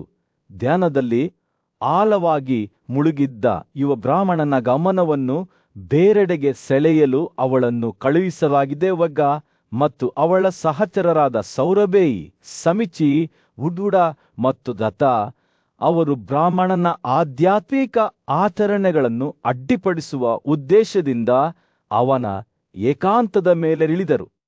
ಆದರೆ ಯುವಕರು ಅವರ ಆಕರ್ಷಣೆಯನ್ನು ವಿರೋಧಿಸಿದರು, ಬದಲಿಗೆ ಅವನ ಭಕ್ತಿಯತ್ತ ಗಮನ ಕೇಂದ್ರೀಕರಿಸಿದರು. ಅವನು ತಪ್ಪಿಸಿಕೊಳ್ಳಲು ನಿರಾಕರಿಸಿದ್ದರಿಂದ ಕೋಪಗೊಂಡ ವರ್ಗವನ್ನು ಬ್ರಾಹ್ಮಣನು ಶಾಪಿಸಿದನು. ಮೊಸಳೆಗಳಾಗಿ ಮತ್ತು 100 ವರ್ಷಗಳ ಕಾಲ ನೀರಿನಲ್ಲಿ ಸುತ್ತಾಡಿ ಅರ್ಜುನನು ವರ್ಗದ ಕಥೆಯನ್ನು ಕೇಳುತ್ತಿದ್ದಂತೆ ಅತ್ಯಂತ ಅನಿರೀಕ್ಷಿತ ರೂಪಗಳಲ್ಲಿಯೂ ಸಹ ಸೌಂದರ್ಯ ಮತ್ತು ಅದ್ಭುತಗಳು ಇನ್ನೂ ಅಸ್ತಿತ್ವದಲ್ಲಿವೆ ಎಂದು ಅರಿತುಕೊಂಡನು. ಆ ಹುಡುಗಿಯ ಕಥೆಯು ಭಕ್ತಿಯ ಶಾಶ್ವತ ಶಕ್ತಿ ಮತ್ತು ಆಧ್ಯಾತ್ಮಿಕ ಅನ್ವೇಷಣೆಗಳ ಪರಿವರ್ತಕ ಸ್ವಭಾವಕ್ಕೆ ಸಾಕ್ಷಿಯಾಗಿದೆ. ಮತ್ತು ಅರ್ಜುನನು ಅಲ್ಲಿ ನಿಂತಾಗ ಸ್ನಾನ ಮಾಡುತ್ತಿದ್ದನು. ಕಾಡಿನಲ್ಲಿ ವನವಾಸದಲ್ಲಿದ್ದ ತಮ್ಮ ವನವಾಸದ ಅವಧಿಯಲ್ಲಿ ಪಾಂಡವ ಸಹೋದರರು ಭೀಕರ ಶಾಪದಿಂದ ಆವೃತರಾಗಿದ್ದರು. ಅವರು ಬಯಕೆಯ ದೇವರಿಂದ ಪ್ರಲೋಭಿತರಾಗಿದ್ದರು ಮತ್ತು ಅನುಚಿತವಾಗಿ ವರ್ತಿಸಿದ್ದರು. ತಪಸ್ವಿ, ಸಂಪತ್ತು ಮತ್ತು ಕತ್ತಿನ ಪ್ರತಿಜ್ಞೆಗಳಿಗೆ ಹೆಸರುವಾಸಿಯಾಗಿದ್ದ ಬ್ರಾಹ್ಮಣನ ಕೋಪವನ್ನು ಗಳಿಸಿದ್ದು ಅಪ್ಸರರಲ್ಲಿ ಒಬ್ಬರಾದ ವರ್ಗನು ಅರ್ಜುನನಿಗೆ ಅವರ ಪತನಕ್ಕೆ ಕಾರಣವಾದ ಘಟನೆಗಳನ್ನು ವಿವರಿಸಿದನು. ನಾವು ಚಿಕ್ಕವರಾಗಿದ್ದೆವು ಮತ್ತು ಮೂರ್ಖರಾಗಿದ್ದೆವು, ಅವಳು ಹೇಳಿದಳು, ಮತ್ತು ನಾವು ನಮ್ಮ ಆಸೆಗಳನ್ನು, ನಮ್ಮ ತೀರ್ಪನ್ನು ಮರೆಮಾಚಲು ಬಿಟ್ಟಿದ್ದೆವು. ನಾವು ನಮ್ಮ ಕ್ರಿಯೆಗಳ ಬಗ್ಗೆ ಹೆಚ್ಚು ಜಾಗರೂಕರಾಗಿರಬೇಕು ಮತ್ತು ಬ್ರಾಹ್ಮಣನನ್ನು ಈ ರೀತಿ ಪ್ರಲೋಭಿಸಬಾರದು. ತಮ್ಮ ಅಪರಾಧಕ್ಕಾಗಿ ಕ್ಷಮೆಯಾಚಿಸುತ್ತಾ ಮತ್ತು ಅವನ ಕ್ಷಮೆಗಾಗಿ ಬೇಡಿಕೊಳ್ಳುತ್ತಾ ಬ್ರಾಹ್ಮಣನನ್ನು ಸಮಾಧಾನಪಡಿಸಲು ಸಹೋದರರು ಪ್ರಯತ್ನಿಸಿದ ಅವರ ಮಾತುಗಳಿಂದ ಪ್ರೇರೇಪಿಸಲ್ಪಟ್ಟ ಬ್ರಾಹ್ಮಣನು ಅವರಿಗೆ ರಾಜಿ ಮಾಡಿಕೊಳ್ಳಲು ಮುಂದಾದನು. ನೀವು ಮೊಸಳೆಗಳಾಗುತ್ತೀರಿ, ಅವನು ಹೇಳಿದನು, ಮತ್ತು 100 ವರ್ಷರ ಕಾಲ ನೀರಿನಿಂದ ಮನುಷ್ಯರನ್ನು ಸೆರೆಹಿಡಿಯಿರಿ. ಆ ಸಮಯದ ಕೊನೆಯಲ್ಲಿ ಒಬ್ಬ ಉದಾತ್ತ ವ್ಯಕ್ತಿಯು ನಿಮ್ಮನ್ನು ಬಿಡಿಸಲು ಬರುತ್ತಾನೆ ಮತ್ತು ನೀವು ನಿಮ್ಮ ನಿಜವಾದ ರೂಪಗಳನ್ನು ಮರಳಿ ಪಡೆಯುತ್ತೀರಿ. ಬ್ರಾಹ್ಮಣನ ಮಾತುಗಳು ವ್ಯಂಗ್ಯದ ಸುಳಿವನ್ನು ಹೊಂದಿದ್ದವು. ಆದರೆ ಅಪ್ಸರರು ತಮ್ಮ ಅದೃಷ್ಟವನ್ನು ಒಪ್ಪಿಕೊಳ್ಳುವುದನ್ನು ಬಿಟ್ಟು ಬೇರೆ ಆಯ್ಕೆಗಿಲ್ಲ ಎಂದು ತಿಳಿದುಕೊಂಡು ಅವುಗಳನ್ನು ಮುಖಬೇಲೆಗೆ ತೆಗೆದುಕೊಂಡರು. ಅವರು ಕಾಡಿನ ಮೂಲಕ ಹಾದು ಹೋಗುವಾಗ ವರ್ಗನು ಅರ್ಜುನನಿಗೆ ಬ್ರಾಹ್ಮಣನೊಂದಿಗಿನ ಮುಖಾಮುಖಿಯ ಬಗ್ಗೆ ಹೇಳಿದನು. ಅವರು ಗೌರವದಿಂದ ಅವನನ್ನು ವಂದಿಸಿದರು ಮತ್ತು ಗೌರವದ ಸಂಕೇತವಾಗಿ ಅವನ ಸುತ್ತಲೂ ನಡೆದರು. ಭಾರವಾದ ಹೃದಯದಿಂದ ಅವನ ಉಪಸ್ಥಿತಿಯನ್ನು ತೊರೆದರು. ನಮಗೆ ನಮ್ಮದೇ ಆದ ಆಕಾರಗಳನ್ನು ಮರಳಿ ನೀಡುವ ಆ ವ್ಯಕ್ತಿಯನ್ನು ನಾವು ಎಲ್ಲಿ ಕಂಡುಕೊಳ್ಳಬಹುದು ಎಂದು ನಾವು ಯೋಚಿಸಿದೆವು. ಅವಳು ಹೇಳಿದರು. ಅವಳ ಧ್ವನಿಯು ದುಃಖದಿಂದ ಕೂಡಿತ್ತು, ಆದರೆ ಅವರ ದುಃಖವು ಅಲ್ಪಕಾಲಿಕವಾಗಿತ್ತು, ಏಕೆಂದರೆ ಅವರು ಶೀಘ್ರದಲ್ಲೇ ಅಳೆಯಲಾಗದ ಶಕ್ತಿ ಮತ್ತು ಬುದ್ಧಿವಂತಿಕೆಯನ್ನು ಹೊಂದಿದ್ದ ಮಹಾನುಷಿ ನಾರದನನ್ನು ಎದುರಿಸಿದರು. ಅವರು ಅವರ ಅವಸ್ಥೆಯ ಬಗ್ಗೆ ಕೇಳಿದರು ಮತ್ತು ವರ್ಗ ಅವರ ಕಥೆಯನ್ನು ವಿವರಿಸುವಾಗ ಶ್ರದ್ಧೆಯಿಂದ ಆಲಿಸಿದರು. ದಕ್ಷಿಣ ಸಾಗರದ ಗಡಿಯಲ್ಲಿರುವ ತಗ್ಗು ಪ್ರದೇಶಗಳಲ್ಲಿ ಪವಿತ್ರ ನೀರಿನ 5 ಪ್ರದೇಶಗಳಿವೆ ಎಂದು ಅವರು ಹೇಳಿದರು. ತಡಮಾಡದೆ ಅಲ್ಲಿಗೆ ಹೋಗಿ ಪಾಂಡು ಅವರ ವಗಾದ ನಂಜೆಯನ್ನು ಶೀಘ್ರದಲ್ಲೇ ನಿಮ್ಮನ್ನು ಈ ದುಃಖದ ಅವಸ್ಥೆಯಿಂದ ಬಿಡುಗಡೆ ಮಾಡುತ್ತಾನೆ. ಅರ್ಜುನನು ಸಂತೋಷ ಮತ್ತು ಕೃತಜ್ಞತೆಯಿಂದ ತುಂಬಿವಾಗ ಮತ್ತು ಅವಳ ಸ್ನೇಹಿತರೊಂದಿಗೆ ಪವಿತ್ರ ಜಲ ಪ್ರದೇಶಕ್ಕೆ ಧಾವಿಸಿದನು. ಅವರು ನಿಗದಿತ ಸ್ಥಳಕ್ಕೆ ಆಗಮಿಸಿದಾಗ ಅರ್ಜುನನ ಸ್ವಂತ ಪರಿವರ್ತನೆಯು ಅವರ ಕಣ್ಣುಗಳ ಮುಂದೆ ನಡೆಯುತ್ತಿರುವುದನ್ನು ಅವರು ಕಂಡರು. ಸೌಮ್ಯವಾದ ಸ್ಪರ್ಶದಿಂದ ಅವನು ಅವರನ್ನು ಅವರ ಶಾಪದಿಂದ ಮುಕ್ತಗೊಳಿಸಿದನು ಮತ್ತು ಅವರು ತಮ್ಮ ನಿಜವಾದ ರೂಪಗಳನ್ನು ಮರಳಿ ಪಡೆದರು. ಅಪ್ಸರರು ಮತ್ತೊಮ್ಮೆ ತಮ್ಮನ್ನು ತಾವು ಎಂದು ಆನಂದಿಸಿದರು. ಆದರೆ ವಗದ ಹೃದಯವು ಬೇರೆ ನೀರಿನಲ್ಲಿ ಉಳಿದುಕೊಂಡಿದ್ದ ತನ್ನ ಸ್ನೇಹಿತರೊಂದಿಗೆ ಇನ್ನೂ ಉಳಿದುಕೊಂಡಿತ್ತು. ಆಕೆಯು ಅರ್ಜುನನನ್ನು ಅವರನ್ನು ಬಿಡುಗಡೆ ಮಾಡುವಂತೆ ಬೇಡಿಕೊಂಡಳು ಮತ್ತು ಪಾಂಡವ ನಾಯಕನು ಸಂತೋಷದಿಂದ ಒಪ್ಪಿಕೊಂಡನು. ತನ್ನ ಕೈ ಬೀಸುವ ಮೂಲಕ ಅವನು 4 ಸ್ನೇಹಿತರನ್ನು ಅವರ ನೀರಿನ ಸೆರೆಮನೆಯಿಂದ ಬಿಡುಗಡೆ ಮಾಡಿದನು.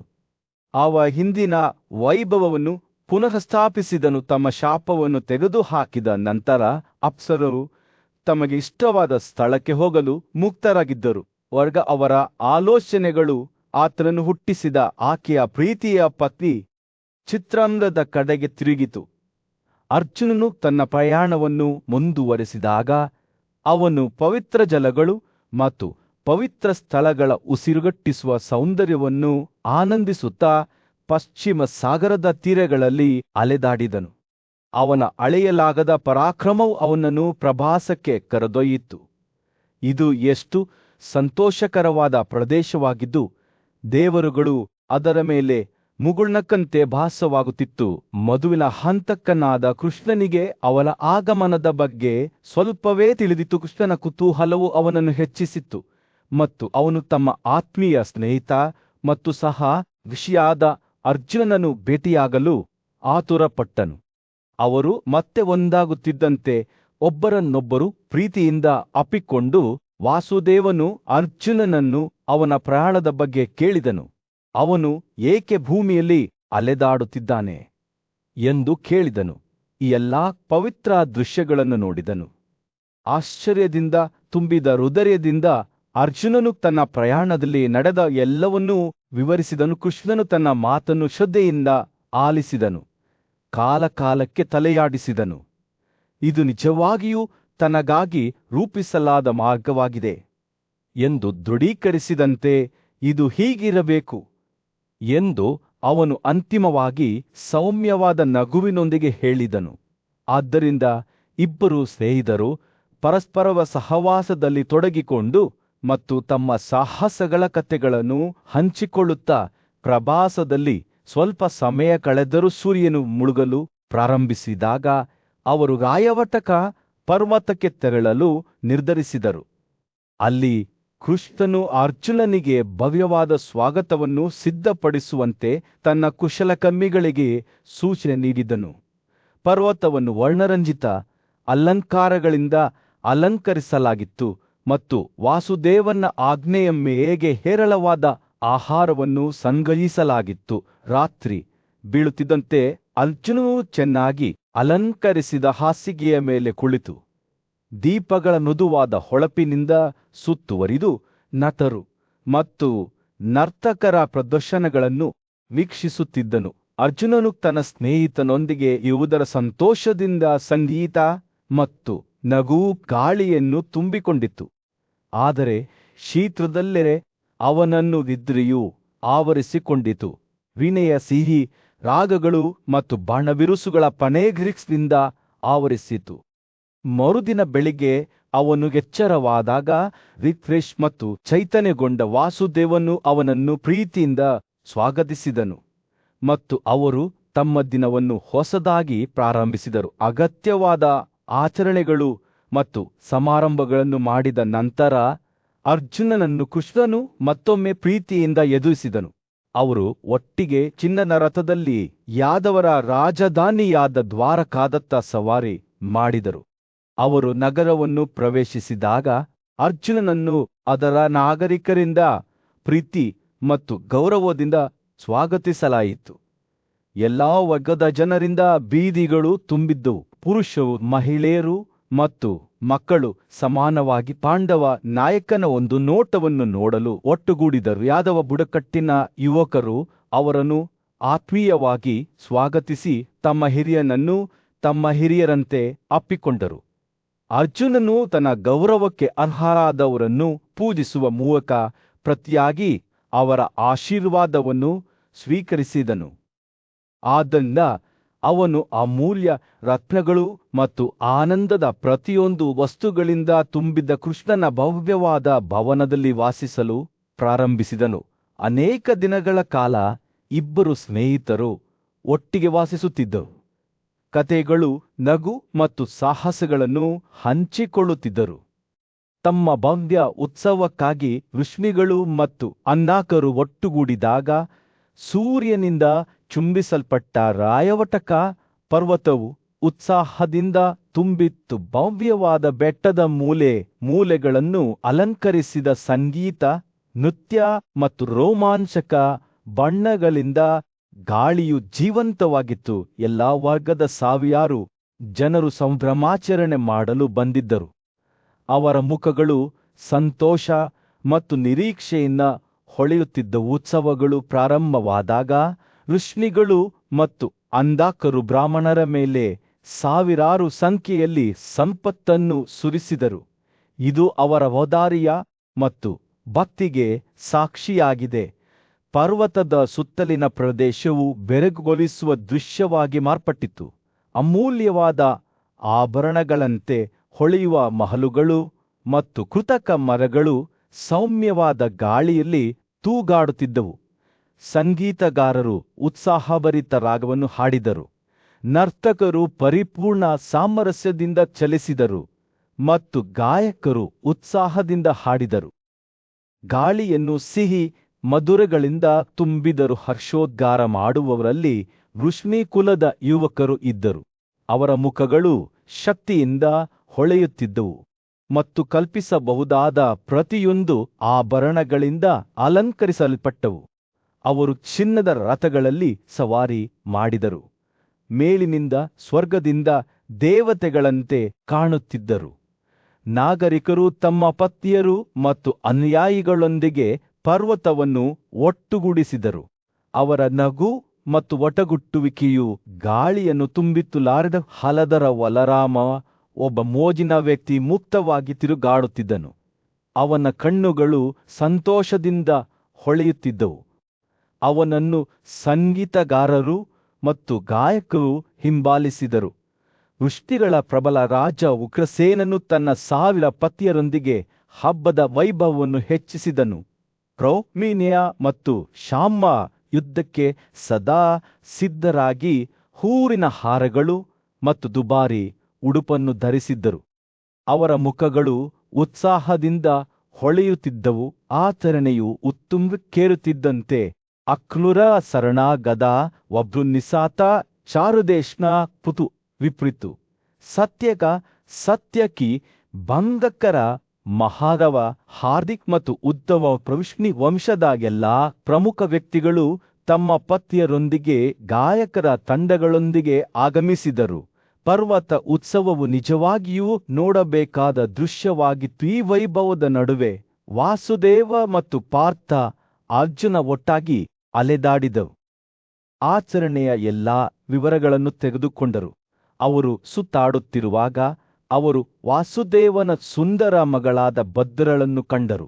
ಅವಳನ್ನು ಅವಳ ದಾಸಿಯರು ಸುತ್ತುವರಿದಿದ್ದರು. ಅರ್ಜುನನ ಕಣ್ಣುಗಳು ಅವಳನ್ನು ನೋಡುತ್ತಿದ್ದಂತೆ ವಿಶಾಲವಾದವು ಮತ್ತು ಅವನು ತಕ್ಷಣವೇ ಅವಳ ಸೌಂದರ್ಯದಿಂದ ಆಕರ್ಷಿತನಾದನು. ತನ್ನ ಸ್ನೇಹಿತನ ನೋಟವನ್ನು ಗಮನಿಸಿದ ಕೃಷ್ಣನು ಗೊತ್ತಿದ್ದು ಮುಗುಳ್ನಗುತ್ತಾ, ಇದು ಹೇಗೆ ಕಾಡಿನಲ್ಲಿ ಅಲೆದಾಡುವವನ ಹೃದಯವು ಬಯಕೆಯ ದೇವರಿಂದ ಕೆರಳಬಹುದೇ? ಭದ್ರ ತನ್ನ ಸಹೋದರಿ ಮತ್ತು ಶರಣನ ಗರ್ಭಾಶಯದ ಸಹೋದರಿ ಎಂದು ವಿವರಿಸಿದನು. ವಾಸುದೇವನ ಮಗಳು ತನ್ನ ಕುಟುಂಬ ಸದಸ್ಯರಲ್ಲಿ ನೆಚ್ಚಿನವಳಾಗಿದ್ದಳು. ಅರ್ಜುನನ ಕಣ್ಣುಗಳು ಭದ್ರನ ಮೇಲೆ ಬಿದ್ದವು ಮತ್ತು ಅವನು ಕೃಷ್ಣನ ಮುಂದೆ ಅವಳ ಸೌಂದರ್ಯದಿಂದ ತಾನು ಪ್ರಭಾವಿತನಾಗಿದ್ದೇನೆ ಎಂದು ಒಪ್ಪಿಕೊಂಡನು. ಕೃಷ್ಣ ವಿನೋದಪಟ್ಟನು. ಸುಭದ್ರರ ಹರ್ಣಾಪವದ ಮಧ್ಯದಲ್ಲಿ ಯುಧಿಷ್ಠಿರನು ಅರ್ಜುನನಾದ ಧನಂಜಯನಿಗೆ ಸುಭದ್ರೆಯೊಂದಿಗಿನ ಸಂಯೋಗಕ್ಕೆ ತನ್ನ ಒಪ್ಪಿಗೆಯ ಬಗ್ಗೆ ತಿಳಿಸಿದನು. ಅವನು ವಾಸುದೇವನೊಂದಿಗೆ ಸಮಾಲೋಚಿಸಿದನು ಮತ್ತು ಎಲ್ಲಾ ವಿಷಯಗಳನ್ನು ಇತ್ಯರ್ಥಪಡಿಸಿದ ನಂತರ ಅವನ ಒಪ್ಪಿಗೆಯನ್ನೂ ಸಹ ಪಡೆದನು. ಕೃಷ್ಣನ ಅನುಮೋದನೆಯೊಂದಿಗೆ ಅರ್ಜುನನು ತನ್ನ ಭವ್ಯವಾದ ಚಿನ್ನದ ರಥದಲ್ಲಿ ಸವಾರಿ ಮಾಡಿ ಸಣ್ಣ ಗಂಟೆಗಳ ಸಾಲುಗಳಿಂದ ಅಲಂಕರಿಸಿದನು ಮತ್ತು ಎಲ್ಲಾ ರೀತಿಯ ಶಸ್ತ್ರಾಸ್ತ್ರಗಳನ್ನು ಹೊಂದಿದ್ದನು. ಅವನ ಕುದುರೆಗಳಾದ ಶೈವ ಮತ್ತು ಸುಗ್ರೀವನನ್ನು ರಥಕ್ಕೆ ಜೋಡಿಸಲಾಯಿತು ಮತ್ತು ಅವನು ಸ್ವತಃ ಕತ್ತಿಯಿಂದ ಸಜ್ಜುಗೊಂಡ ಪತ್ರವನ್ನು ಧರಿಸಿದ್ದನು ಮತ್ತು ಅವನ ಬೆರಳುಗಳಿಗೆ ಚರ್ಮದ ಕೈಗವಸುಗಳನ್ನು ಧರಿಸಿದ್ದನು. ಏತನ್ಮಧ್ಯೆ ಸುಭದ್ರ ಗಾಯವಟಕ ಬೆಟ್ಟಕ್ಕೆ ಗೌರವ ಸಲ್ಲಿಸುತ್ತಾ ದೇವತೆಗಳನ್ನು ಪೂರಿಸುತ್ತಾ ಬೆಟ್ಟದ ಸುತ್ತಲೂ ನಡೆದಾಡಿದಳು. ನಂತರ ಅವಳು ದ್ವಾರಾವತಿಯ ಕಡೆಗೆ ತನ್ನ ಪ್ರಯಾಣವನ್ನು ಪ್ರಾರಂಭಿಸಿದಳು. ಆದಾಗ್ಯೂ ಅರ್ಜುನನು ಬಯಕೆಯ ಬಾಣಗಳಿಂದ ಹೊರಬಂದನು ಮತ್ತು ಇದ್ದಕ್ಕಿದ್ದಂತೆ ಸುಭದ್ರೆಯ ಕಡೆಗೆ ಧಾವಿಸಿದನು. ಬಲವಂತವಾಗಿ ಅವಳನ್ನು ತನ್ನ ರಥದಲ್ಲಿ ಕರೆದೊಯ್ದನು. ದೋಷರಹಿತ ಲಕ್ಷಣಗಳನ್ನು ಹೊಂದಿರುವ ಯಾದವ ಹುಡುಗಿಯನ್ನು ಹಿಡಿದುಕೊಂಡು ಅವನು ತನ್ನ ಚಿನ್ನದ ರಥದಲ್ಲಿ ಇಂದ್ರಪ್ರಸ್ಥನ ಕಡೆಗೆ ಹೊರಟನು. ಸುಭದ್ರೆಯ ಶಸ್ತ್ರಸಜ್ಜಿತ ಪರಿಚಾರಕರು ತಮ್ಮ ಯಜಮಾನಿಯನ್ನು ಕರೆದೊಯ್ಯುತ್ತಿರುವುದನ್ನು ನೋಡಿ ಅಳುತ್ತಾ ದ್ವಾರಕಾದ ಕಡೆಗೆ ಓಡಿ ಹೋದರು. ಅವರು ಸುಧರ್ಮ ಎಂಬ ಯಾದವ ಆಸ್ಥಾನವನ್ನು ತಲುಪಿದರು ಮತ್ತು ಅರ್ಜುನನ ಕೃತ್ಯಗಳ ಬಗ್ಗೆ ಮುಖ್ಯ ಅಧಿಕಾರಿಗೆ ಮಾಹಿತಿ ನೀಡಿದರು. ಚಿನ್ನದಿಂದ ಅಲಂಕರಿಸಿದ ತುತ್ತೂರಿಯ ಶಬ್ದವು ಎಲ್ಲರಿಗೂ ಶಸ್ತ್ರಾಸ್ತ್ರಗಳಿಗೆ ಕರೆ ನೀಡಿತು. ಭೋಜರು, ಕೃಷ್ಣಿಗಳು ಮತ್ತು ಅಂಧಾಕರು ಎಲ್ಲಾ ಕಡೆಗಳಿಂದ ಸುರಿಯಲು ಪ್ರಾರಂಭಿಸಿದರು. ದೊಡ್ಡ ಶಬ್ದದಿಂದ ಪ್ರೇರೇಪಿಸಲ್ಪಟ್ಟರು. ಅತ್ಯುತ್ತಮ ರತ್ನಗಂಬಳಿಗಳಿಂದ ಅಲಂಕರಿಸಲ್ಪಟ್ಟ ಮತ್ತು ಗತ್ತಗಳು ಮತ್ತು ಹವಳಗಳಿಂದ ವರ್ಣರಂಜಿತವಾದ ಆ ಮಹಾನ್ ಯೋಧರು ತಮ್ಮ ಚಿನ್ನದ ಸಿಂಹಾಸನಗಳ ಮೇಲೆ ತಮ್ಮ ಆಸನಗಳನ್ನು ತೆಗೆದುಕೊಂಡರು. ಅವರು ತಮ್ಮ ವೈಭವವನ್ನು ಹೆಚ್ಚಿಸಲು ಕಾಡೆಮ್ಮೆಗಳನ್ನು ಸ್ವೀಕರಿಸುವ ಉರಿಯುತ್ತಿರುವ ಬೆಂಕಿಯನ್ನು ಹೋರುತ್ತಿದ್ದರು. ಆಸ್ಥಾನದ ಮುಖ್ಯ ಅಧಿಕಾರಿಯು ನಂತರ ಅರ್ಜುನನ ನಡವಳಿಕೆಯ ಬಗ್ಗೆ ಮಾತನಾಡಿದರು ಮತ್ತು ಹೆಮ್ಮೆಯ ಋಷ್ಮಿ ನಾಯಕರು ತಮ್ಮ ಸ್ಥಾನಗಳಿಂದ ಎದ್ದು ಏನು ಮಾಡಲಾಗಿದೆ ಎಂದು ತಡೆದುಕೊಳ್ಳಲು ಸಾಧ್ಯವಾಗಲಿಲ್ಲ. ಅವರಲ್ಲಿ ಕೆಲವರು ನಮ್ಮ ಕಾರುಗಳನ್ನು ಜೋಡಿಸಿ ಎಂದು ಕೂಗಿದರು. ಇತರರು ನಮ್ಮ ಶಸ್ತ್ರಾಸ್ತ್ರಗಳನ್ನು ತನ್ನಿ ಎಂದು ತಮ್ಮ ರಥಗಳನ್ನು ಬಳಸುವವರನ್ನು ತಮ್ಮ ಕಾರುಗಳನ್ನು ಬಳಸಿಕೊಳ್ಳುವಂತೆ ಕೆಲವರು ಜೋರಾಗಿ ಕರೆದರು. ಆ ವೀರರ ಗದ್ದಲವು ಜೋರಾಗಿ ಮತ್ತು ನಿರಂತರವಾಗಿತ್ತು. ಕೈಲಾಸದ ಶಿಖರದಷ್ಟು ಎತ್ತರದ ಕಾಡು ಹೂಗಳ ಹುಮಾಲೆಗಳಿಂದ ಅಲಂಕರಿಸಲ್ಪಟ್ಟ ಮತ್ತು ನೀಲಿ ನಿಲುವಂಗಿಗಳನ್ನು ಧರಿಸಿದ್ದ ವಲದೇವನು ಎದ್ದು ನಿಂತು, ಓ ಬುದ್ಧಿಹೀನ ಪುರುಷವೇ, ನೀವು ಏನು ಮಾಡುತ್ತಿದ್ದೀರಿ? ಜನಾರ್ದನನ ಮನಸ್ಸಿನಲ್ಲಿ ಏನಿದೆ ಎಂದು ತಿಳಿಯದೆ ನಾವು ಕೋಪದಿಂದ ವ್ಯರ್ಥವಾಗಿ ಗರ್ಜಿಸುತ್ತೇವೆ. ಉದಾತ್ತ ಕೃಷ್ಣನು ತಾನು ಪ್ರಸ್ತಾಪಿಸಿದ್ದನ್ನು ನೀಡಲಿ ಎಂದು ಹೇಳಿದರು. ಅವರೆಲ್ಲರೂ ವಲದೇವನ ಮಾತುಗಳನ್ನು ಕೇಳಿ ಅದ್ಭುತ ಅದ್ಭುತ ಎಂದು ಕೂಗಿದರು. ನಂತರ ಅವರು ಮೌನವಾದರು. ಶತ್ರುಗಳ ಮೇಲಿನ ದಬ್ಬಾಳಿಕೆಯ ರಾಮನು ವಾಸುದೇವನಿಗೆ, ಓ ಜನಾರ್ದನ, ನೀನು ಏಕೆ ಮೌನವಾಗಿ ಕುಳಿತಿದ್ದೀಯ? ನಿನಗೋಸ್ಕರವೇ ಪ್ರೀತಿಯ ಮಗನನ್ನು ನಾವು ಸ್ವಾಗತಿಸಿ ಗೌರವಿಸಿದ್ದೆವು ಎಂದು ಹೇಳಿದನು. ದ್ವಾರಕಾ ನಗರದಲ್ಲಿ ಋಷಿ ವಂಶದ ಬುದ್ಧಿವಂತ ಮತ್ತು ಪೂಜ್ಯ ನಾಯಕನಾದ ವಾಸುದೇವನು ತನ್ನ ಮಗನಾದ ಕೃಷ್ಣನೊಂದಿಗೆ ಆಳವಾದ ಸಂಭಾಷಣೆ ನಡೆಸಿದನು. ವಿಷಯವು ಕೃಷ್ಣನ ಸಹೋದರಿ ಸುಭದ್ರನು ಪಾಂಡವ ರಾಜವಂಶದ ಪ್ರಸಿದ್ಧ ಯೋಧ ಅರ್ಜುನನೊಂದಿಗೆ ವಿವಾಹವಾದನು. ವಾಸುದೇವನು ಅರ್ಜುನನ ಬಗ್ಗೆ ತನ್ನ ಆಳವಾದ ಮೆಚ್ಚುಗೆಯನ್ನು ವ್ಯಕ್ತಪಡಿಸಿದನು. ಅವನು ಸುಭದ್ರನನ್ನು ಬಲವಂತವಾಗಿ ಕರೆದೊಯ್ಯುವ ಮೂಲಕ ಅವರ ಕುಟುಂಬವನ್ನು ಅವಮಾನಿಸಲಿಲ್ಲ ಎಂದು ಹೇಳಿದನು. ಬದಲಿಗೆ ಈ ಸಂಯೋಗದ ಮೂಲಕ ಅರ್ಜುನನು ಅವರ ಗೌರವವನ್ನು ಹೆಚ್ಚಿಸಿದ್ದಾನೆ ಎಂದು ವಾಸುದೇವನು ನಂಬಿದ್ದನು. ವಾಸುದೇವನು ಹೇಳಿದ ಮಾತುಗಳು ಬುದ್ಧಿವಂತಿಕೆ ಮತ್ತು ಸಹಾನುಭೂತಿಯಿಂದ ಕೂಡಿದ್ದವು.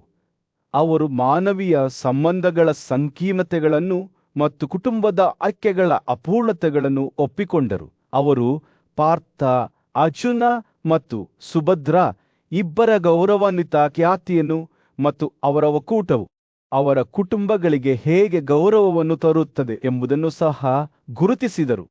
ಅಧ್ಯಾದೇಶದ ಪ್ರಕಾರ ಅರ್ಜುನನು ಸುಭದ್ರನನ್ನು ಬಲವಂತವಾಗಿ ತೆಗೆದುಕೊಂಡಿದ್ದಾನೆ ಮತ್ತು ಈ ಮೈತ್ರಿ ಸೂಕ್ತವಾಗಿದೆ ಎಂದು ವಾಸುದೇವನು ತೀರ್ಮಾನಿಸಿದನು. ತನ್ನ ತಂದೆಯ ಮಾತುಗಳಿಂದ ಪ್ರೇರಿತರಾದ ಕೃಷ್ಣನು ಅರ್ಜುನನೊಂದಿಗೆ ರಾಜಿ ಮಾಡಿಕೊಳ್ಳಲು ನಿರ್ಧರಿಸಿದನು ಮತ್ತು ಅವನನ್ನು ದ್ವಾರಕಾಕ್ಕೆ ಮರಳುವಂತೆ ಮನವೊಲಿಸಿದನು. ಅವಳಿಗಳಾದ ನಕುಲ ಮತ್ತು ಸಹದೇವರನ್ನು ಅರ್ಜುನನನ್ನು ಸ್ವಾಗತಿಸಲು ಮತ್ತು ಅವನನ್ನು ತಮ್ಮ ನಗರಕ್ಕೆ ಹಿಂತಿರುಗಿಸಲು ಕಳುಹಿಸಲಾಯಿತು. ಆಗಮಿಸಿದ ನಂತರ ಕೇಶವ ಕೃಷ್ಣ ನೇತೃತ್ವದಲ್ಲಿ ಋಷಿಕುಲವು ದೊಡ್ಡ ಸಂಭ್ರಮದಿಂದ ಖಂಡವ ಪ್ರಸ್ಥವನ್ನು ಪ್ರವೇಶಿಸಿತು. ಬೀದಿಗಳು ಧ್ವಜಗಳು ಮತ್ತು ಹೂವಿನ ಹಾರಗಳಿಂದ ಅಲಂಕರಿಸಲ್ಪಟ್ಟವು. ಸುಡುವ ಅಲೋಸ ಸಿಹಿ ವಾಸನೆಯಿಂದ ತುಂಬಿದ ನಾಗರಿಕರು ಮತ್ತು ಬ್ರಾಹ್ಮಣರು ಕೇಶವ ಮತ್ತು ಆತನ ಪರಿವಾರದವರನ್ನು ಗೌರವದಿಂದ ಸ್ವಾಗತಿಸಿದರು. ಇಂದ್ರಪ್ರಸ್ಥದ ರಾಜ ಯುಧಿಷ್ಠಿರನು ಕೇಶವ ಮತ್ತು ರಾಮರನ್ನು ಸೂಕ್ತ ಸಮಾರಂಭಗಳೊಂದಿಗೆ ಸ್ವಾಗತಿಸಿದನು. ಅವರನ್ನು ಅಪ್ಪಿಕೊಂಡನು ಮತ್ತು ಅವರ ಶ್ರೇಷ್ಠತೆಗೆ ಗೌರವ ಸಲ್ಲಿಸಿದನು. ಈ ಸ್ವಾಗತವು ಋಷಿಗಳು ಮತ್ತು ಪಾಂಡವರ ನಡುವಿನ ಬಲವಾದ ಬಾಂಧವ್ಯಕ್ಕೆ ಸಾಕ್ಷಿಯಾಗಿದೆ. ಅವರ ಸ್ನೇಹದ ಸಂಕೇತವಾಗಿ ಕೃಷ್ಣನು ಅರ್ಜುನನ ಸಂತೋಷ ಕೂಟಕ್ಕೆ ಸಾಕಷ್ಟು ಉಡುಗೊರೆಗಳನ್ನು ನೀಡಿದನು. ಚಿನ್ನದ ಕಾರುಗಳು, ಹಸುಗಳು, ಕುದುರೆಗಳು, ಹೇಸರಗತ್ತೆಗಳು, ಹೆಣ್ಣು ಮಕ್ಕಳು ಮತ್ತು ಗಾತ್ರದ ಕುದುರೆಗಳು. ಸುಭದ್ರಳು 10 ವಾಹಕ ಲೋನ್ ಪ್ರಥಮ ದರ್ಜೆಯ ಚಿನ್ನವನ್ನು ತನ್ನ ಉಡುಗೊರೆಯಾಗಿ ಸ್ವೀಕರಿಸಿದಳು. ತನ್ನ ಶೌರ್ಯದ ಪ್ರೀತಿಗೆ ಹೆಸರುವಾಸಿಯಾದ ರಾಮನು ಅರ್ಜುನನಿಗೆ 1000 ಆನೆಗಳನ್ನು ವಿವಾಹದ ಉಡುಗೊರೆಯಾಗಿ ನೀಡಿದನು. ಅರ್ಜುನ ಮತ್ತು ಸುಭದ್ರರ ವಿಲನವನ್ನು ದ್ವಾರಕಾದಲ್ಲಿ ಬಹಳ ಸಂತೋಷ ಮತ್ತು ಉತ್ಸವಗಳೊಂದಿಗೆ ಆಚರಿಸಲಾಯಿತು. ಆದಾಗ್ಯೂ ಅವರು ಇಂದ್ರಪ್ರಸ್ಥಕ್ಕೆ ಹಿಂದಿರುಗಿದ ನಂತರ ಅರ್ಜುನನ ಸಹೋದರರ ಪತ್ನಿ ದ್ರೌಪದಿಗೆ ಅಸೂಯೆ ಉಂಟಾಯಿತು ಮತ್ತು ಆತನ ಉಪಸ್ಥಿತಿಯನ್ನು ಪ್ರಶ್ನಿಸಿದಳು. ಕೃಷ್ಣನು ಸುಭದ್ರೆಯ ಪರವಾಗಿ ಮಧ್ಯಪ್ರವೇಶಿಸಿ ತನ್ನನ್ನು ತಮ್ಮ ಕುಟುಂಬದ ನೆಚ್ಚಿನ ಸದಸ್ಯರಾಗಿ ಪರಿಗಣಿಸುವುದಾಗಿ ದ್ರೌಪದಿಗೆ ಭರವಸೆ ನೀಡಿದನು. ಅಂತಿಮವಾಗಿ ಅರ್ಜುನ ಮತ್ತು ಸುಭದ್ರರ ಮದುವೆಯು 2 ಕುಟುಂಬಗಳಿಗೆ ಸಂತೋಷವನ್ನು ತಂದಿತ್ತು. ಋಷಿಗಳು ಮತ್ತು ಪಾಂಡವರು ಪರಸ್ಪರರ ಮೇಲಿನ ಪ್ರೀತಿ ಮತ್ತು ಪರಸ್ಪರರ ಸಂಪ್ರದಾಯಗಳ ಬಗೆಗಿನ ಆಳವಾದ ಗೌರವದಿಂದ, ಒಗ್ಗಟ್ಟಿನಿಂದ, ಸಾಮರಸ್ಯದಿಂದ ಬದುಕುವುದನ್ನು ಮುಂದುವರೆಸಿದರು. ಧೃತರಾಷ್ಟ್ರರ ಮತ್ತು ಭೀಷ್ಮನ ಮಾರ್ಗದರ್ಶನದಲ್ಲಿ ಪಾಂಡವರು ವಾಸಿಸುತ್ತಿದ್ದ ಇಂದ್ರಪ್ರಸ್ಥದ ಗಲಭೆಯ ಸಾಮ್ರಾಜ್ಯದಲ್ಲಿ ಸಾಮರಸ್ಯ ಮತ್ತು ಸಮೃದ್ಧಿಯ ಭಾವವು ಆಳ್ವಿಕೆ ನಡೆಸಿತ್ತು. ರಾಜ ಯುಧಿಷ್ಠಿರನು ಸದ್ಗುಣ, ಸಂತೋಷ ಮತ್ತು ಲಾಭದ ಬಗ್ಗೆ ತನ್ನ ಅಸಲವಾದ ಬದ್ಧತೆಯಿಂದ ಆದರ್ಶ ರಾಜನಾಗಿದ್ದನು. ಅವನ ಪ್ರಜೆಗಳು ಅವನನ್ನು ಕಳಂಕವಿಲ್ಲದ ಹುಣ್ಣಿಮೆಯಂತೆ ಆರಾಧಿಸಿದರು ಮತ್ತು ಅವನು ಅವರ ಸಂತೋಷ ಮತ್ತು ಯೋಗಕ್ಷೇಮವನ್ನು ಖಾತ್ರಿಪಡಿಸಿಕೊಂಡು ಬುದ್ಧಿವಂತಿಕೆಯಿಂದ ಆಯ್ದನು. ಬೇಸಿಗೆಯ ಸೂರ್ಯನು ಭೂಮಿಯ ಮೇಲೆ ಬೀಳುತ್ತಿದ್ದಂತೆ ಅರ್ಜುನ ಮತ್ತು ಕೃಷ್ಣನು ರಾಜಮನೆತನದ ಕರ್ತವ್ಯಗಳಿಂದ ವಿರಾಮ ತೆಗೆದುಕೊಂಡು ಯಮುನಾ ನದಿಯ ದಡದಲ್ಲಿ ಸ್ವಲ್ಪ ಬಿಡುವಿನ ಸಮಯವನ್ನು ಕಳೆಯಲು ನಿರ್ಧರಿಸಿದರು. ಯುಧಿಷ್ಠಿರನ ರಳಸಿಯನ್ನು ಒಳಗೊಂಡಂತೆ ಸ್ನೇಹಿತರು ಮತ್ತು ಕುಟುಂಬದವರು ಅವರೊಂದಿಗೆ ಸೇರಿಕೊಂಡರು. ಅವರು ಆಯ್ಕೆ ಮಾಡಿದ ಸುಂದರ ಸ್ಥಳವನ್ನು ಆನಂದಿಸಲು ಹೊರಟರು. ತನ್ನ ಕೂಟವು ಎತ್ತರದ ಮರಗಳು, ಭವ್ಯವಾದ ಮಹಲುಗಳು ಮತ್ತು ಸೊಂಪಾದ ಹಸಿರುಗಳಿಂದ ಸುತ್ತುವರೆದಿರುವ ಒಂದು ಸುಂದರವಾದ ಸ್ಥಳಕ್ಕೆ ಆಗಮಿಸಿತು. ಗಾಳಿಯು ಸುಗಂಧ ದ್ರವ್ಯಗಳ ಸಿಹಿ ವಾಸನೆ ಮತ್ತು ಕೊಳಲುಗಳು, ಗಿಟಾರ್ಗಳು ಮತ್ತು ಕೆಟ್ಟ ಡ್ರಮ್ಗಳಿಂದ ಸಂಗೀತದ ಶಬ್ದದಿಂದ ತುಂಬಿತ್ತು. ಗುಂಪಿನ ಮಹಿಳೆಯರು ಸಂತೋಷದಿಂದ ಹೊಳೆಯುವ ಅವರ ಮುಖಗಳು ಕೃಷ್ಣ ಮತ್ತು ಪಾರ್ಥ ನಿರ್ದೇಶನದಂತೆ ಕಾಡು, ನೀರು ಮತ್ತು ಮಹಲುಗಳಲ್ಲಿ ಆಟವಾಡಲು ಪ್ರಾರಂಭಿಸಿದವು. ದ್ರೌಪದಿಯು ಮತ್ತು ಸುಭದ್ರಳು ದ್ರಾಕ್ಷಾರಸವನ್ನು ಸೇವಿಸಿ ಅಲ್ಲಿ ನೆರೆದಿದ್ದ ಮಹಿಳೆಯರಿಗೆ ತಮ್ಮ ಅತ್ಯುತ್ತಮ ಉಡುಪುಗಳು ಮತ್ತು ಆಭರಣಗಳನ್ನು ವಿತರಿಸಲು ಪ್ರಾರಂಭಿಸಿದರು. ಕೆಲವರು ನೃತ್ಯ, ಹಾಡು, ನಗು ಮತ್ತು ತಮಾಷೆ ಮಾಡುವುದರೊಂದಿಗೆ ವಾತಾವರಣವು ವಿದ್ಯುನ್ಮಯವಾಗಿತ್ತು. ಇತರರು ಖಾಸಗಿ ಸಂಭಾಷಣೆಗಳಲ್ಲಿ ತೊಡಗಿದರು, ಆದರೆ ಕೆಲವರು ತಮಾಷೆಯಾಗಿ ಹೋರಾಡಿದರು. ಎಲ್ಲರೂ ಕೃಷ್ಣ ಮತ್ತು ಅರ್ಜುನನ ಜಾಗರೂಕತೆಯ ಕಣ್ಣುಗಳ ಅಡಿಯಲ್ಲಿಯೇ ತಮ್ಮದೇ ವಾಸುದೇವ ಮತ್ತು ಪಾರ್ಥ ಕಾಡಿನೊಳಗಿನ ನಿರ್ಜನ ಸ್ಥಳಕ್ಕೆ ಹಿಂತಿರುಗಿದರು. ಅಲ್ಲಿ ಅವರು ಐಷಾರಾಮಿ ಆಸನಗಳಲ್ಲಿ ಕುಳಿತು ಹಿಂದಿನ ಸಾಹಸಗಳನ್ನು ಚರ್ಚಿಸಿದರು ಮತ್ತು ತಮ್ಮ ಪರಾಕ್ರಮದ ಕಥೆಗಳನ್ನು ಹಂಚಿಕೊಂಡರು. ಚಿನ್ನದ ಬಣ್ಣ, ಪ್ರಕಾಶಮಾನವಾದ ಹಳದಿ ಗಡ್ಡ ಮತ್ತು ಕಮಲದ ದಳಗಳಂತೆ ಹೊಳೆಯುವ ಕಂದು ಬಣ್ಣದ ಕಣ್ಣುಗಳೊಂದಿಗೆ ಎತ್ತರದ ಸಾಲ ಮರವನ್ನು ಹೋಲುವ ಹೊಡೆಯುವ ಬ್ರಾಹ್ಮಣನ ಆಗಮನದಿಂದ ಅವರ ಸಂಭಾಷಣೆಗೆ ಅಡ್ಡಿಯಾಯಿತು. ಬ್ರಾಹ್ಮಣನು ಸಮೀಪಿಸುತ್ತಿದ್ದಂತೆ ಅರ್ಜುನ ಮತ್ತು ವಾಸುದೇವನು ತರಾತುರಿಯಲ್ಲಿ ತಮ್ಮ ಆಸನಗಳಿಂದ ಎದ್ದು ಆತನ ಆಜ್ಞೆಗಳಿಗಾಗಿ ಕಾಯುತ್ತಿದ್ದರು. ಈ ಭವ್ಯವಾದ ವ್ಯಕ್ತಿತ್ವದ ಉಪಸ್ಥಿತಿಯು ಸಭೆಯೊಳಗೆ ಗೌರವದ ಭಾವವನ್ನು ಜಾಗೃತಗೊಳಿಸಿದಂತೆ ಗಾಳಿಯು ನಿರೀಕ್ಷೆಯಿಂದ ತುಂಬಿತ್ತು. ಕಂಡವ ಕಾಡಿನ ಮಧ್ಯಭಾಗದಲ್ಲಿ ಒಂದು ದೊಡ್ಡ ಬೆಂಕಿಯ ಜ್ವಾಲೆ ಉರಿಯುತ್ತಿತ್ತು. ಪ್ರಖ್ಯಾತ ಅಗ್ನಿ ಅತ್ಯಾಚಾರಿ ಬ್ರಾಹ್ಮಣನ ವೇಷದಲ್ಲಿ ಅರ್ಜುನ ಮತ್ತು ವಾಸುದೇವನ ಬಳಿ ಅವರ ಸಹಾಯಕ್ಕಾಗಿ ಬೇಡಿಕೊಂಡನು. ನಾನು ಹಸಿವಿನಿಂದ ಬಳಲುತ್ತಿದ್ದೇನೆ. ಅವನು ತನ್ನ ಕಣ್ಣುಗಳನ್ನು ಒಳಗಿನ ಬೆಂಕಿಯಿಂದ ಬೆಳಗಿಸುತ್ತಿದ್ದನು. ನನಗೆ ಸರಿ ಹೊಂದುವ ಆಹಾರವನ್ನು ನನಗೆ ನೀಡಿ. ಕೃಷ್ಣ ಮತ್ತು ಅರ್ಜುನ ಅಗ್ನಿ ಅವರ ಕೋರಿಕೆಯಿಂದ ಆಶ್ಚರ್ಯಚಕಿತರಾದರು. ಅವರು ಯಾವ ರೀತಿಯ ಆಹಾರವು ಅವರ ಹಸಿವನ್ನು ತೃಪ್ತಿಪಡಿಸುತ್ತದೆ ಎಂದು ಕೇಳಿದರು. ಬ್ರಾಹ್ಮಣನು ತನ್ನನ್ನು ಯುಗಗಳಿಂದ ಕಂಡವ ಅರಣ್ಯವನ್ನು ಸೇವಿಸಲು ಪ್ರಯತ್ನಿಸುತ್ತಿದ್ದ ಪ್ರಬಲ ಅಗ್ನಿ ಎಂದು ಬಹಿರಂಗಪಡಿಸಿದನು. ಆದಾಗ್ಯೂ ದೇವತೆಗಳ ರಾಜನಾದ ಇಂದ್ರನು ತನ್ನ ಶಕ್ತಿಯಿಂದ ಈ ಭೂಮಿಯನ್ನು ರಕ್ಷಿಸಿದನು. ಅಗ್ನಿಯ ಜ್ವಾಲೆಗಳನ್ನು ನಂದಿಸಲು ಮೋಡಗಳಿಂದ ನೀರನ್ನು ಸುರಿಸಿದನು. ಅಗ್ನಿ ಅರ್ಜುನ ಮತ್ತು ವಾಸುದೇವನಿಗೆ, ನೀವು ನುರಿತ ಯೋಧರು, ನನಗೆ ಸಹಾಯ ಮಾಡಿ.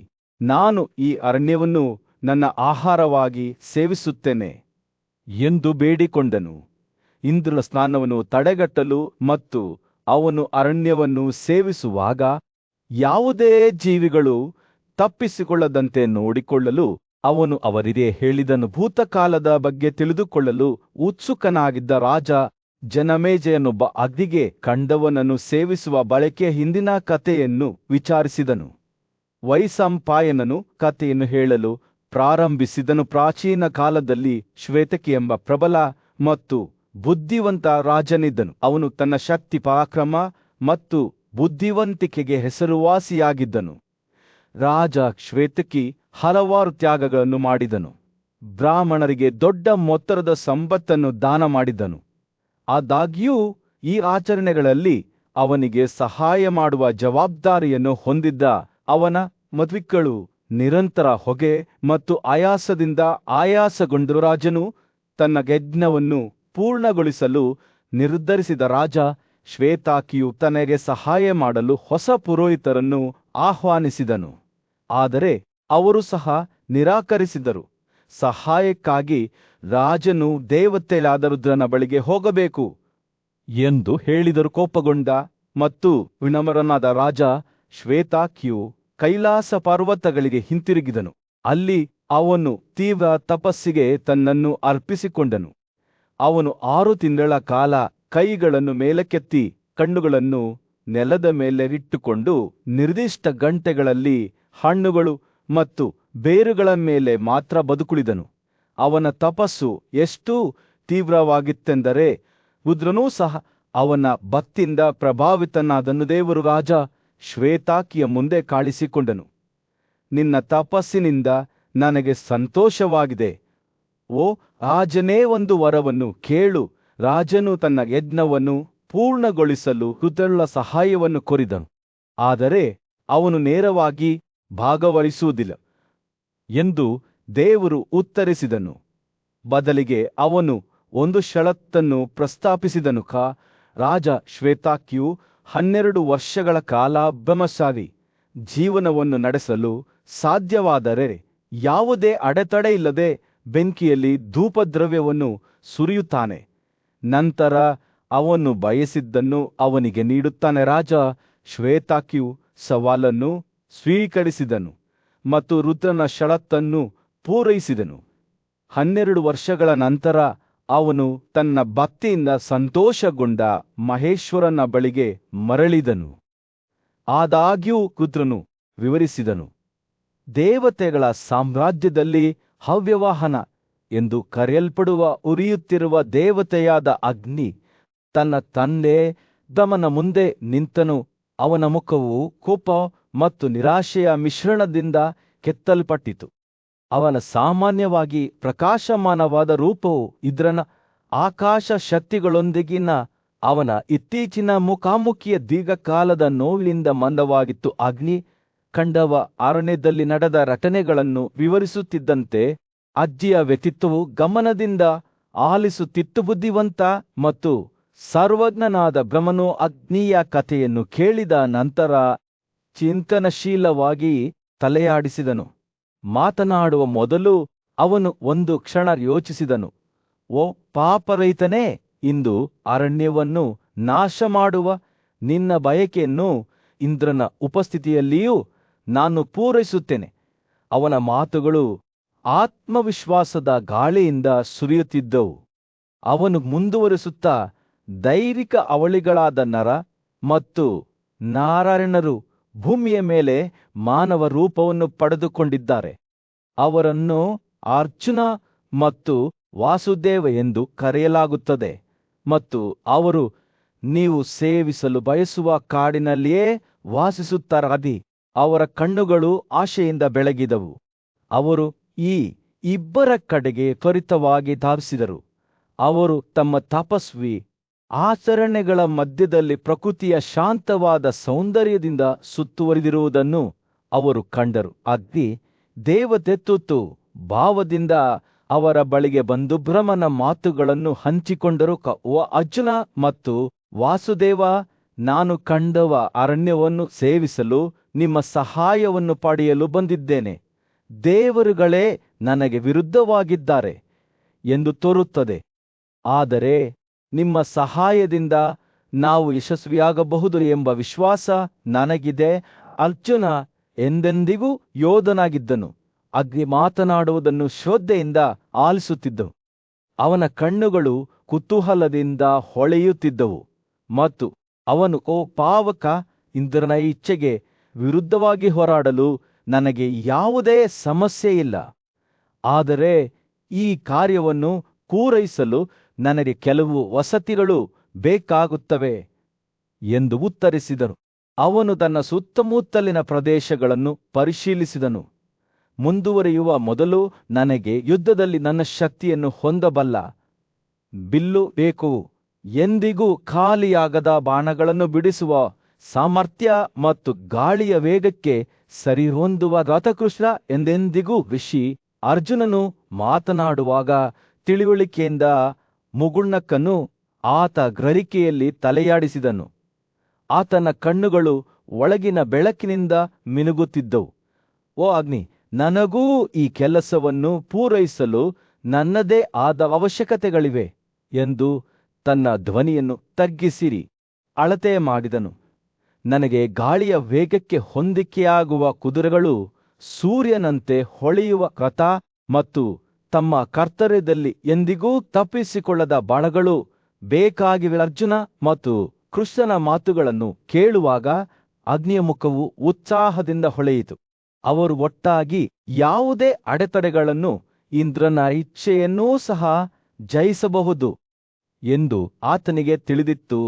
ಹೊಸ ಸಂಕಲ್ಪದೊಂದಿಗೆ ಅಗ್ನಿ ಅವರ ಅನ್ವೇಷಣೆಯಲ್ಲಿ ಅವರಿಗೆ ಸಹಾಯ ಮಾಡುವುದಾಗಿ ಪ್ರತಿಜ್ಞೆ ಮಾಡಿ ಅವು ಯಶಸ್ವಿಯಾಗಲು ಸಾಧನಗಳನ್ನು ಒದಗಿಸುವುದಾಗಿ ಭರವಸೆ ನೀಡಿದರು. ಆ ಮೂವರು ಒಗ್ಗಟ್ಟಾಗಿ ನಿಂತಾಗ ಒಂದು ಉದ್ದೇಶದ ಪ್ರಜ್ಞೆಯು ಗಾಳಿಯನ್ನು ತುಂಬಿತು. ಖಂಡವ ಅರಣ್ಯದ ಭವಿಷ್ಯವು ಅನಿಶ್ಚಿತವಾಗಿ ಸಮತೋಲನದಲ್ಲಿ ತೂಗಾಡುತ್ತಿತ್ತು. ಖಂಡವನ ಕಾಡಿನ ಮಧ್ಯಭಾಗದಲ್ಲಿ ಒಂದು ದೊಡ್ಡ ಕೂಟ ನಡೆಯುತ್ತಿತ್ತು.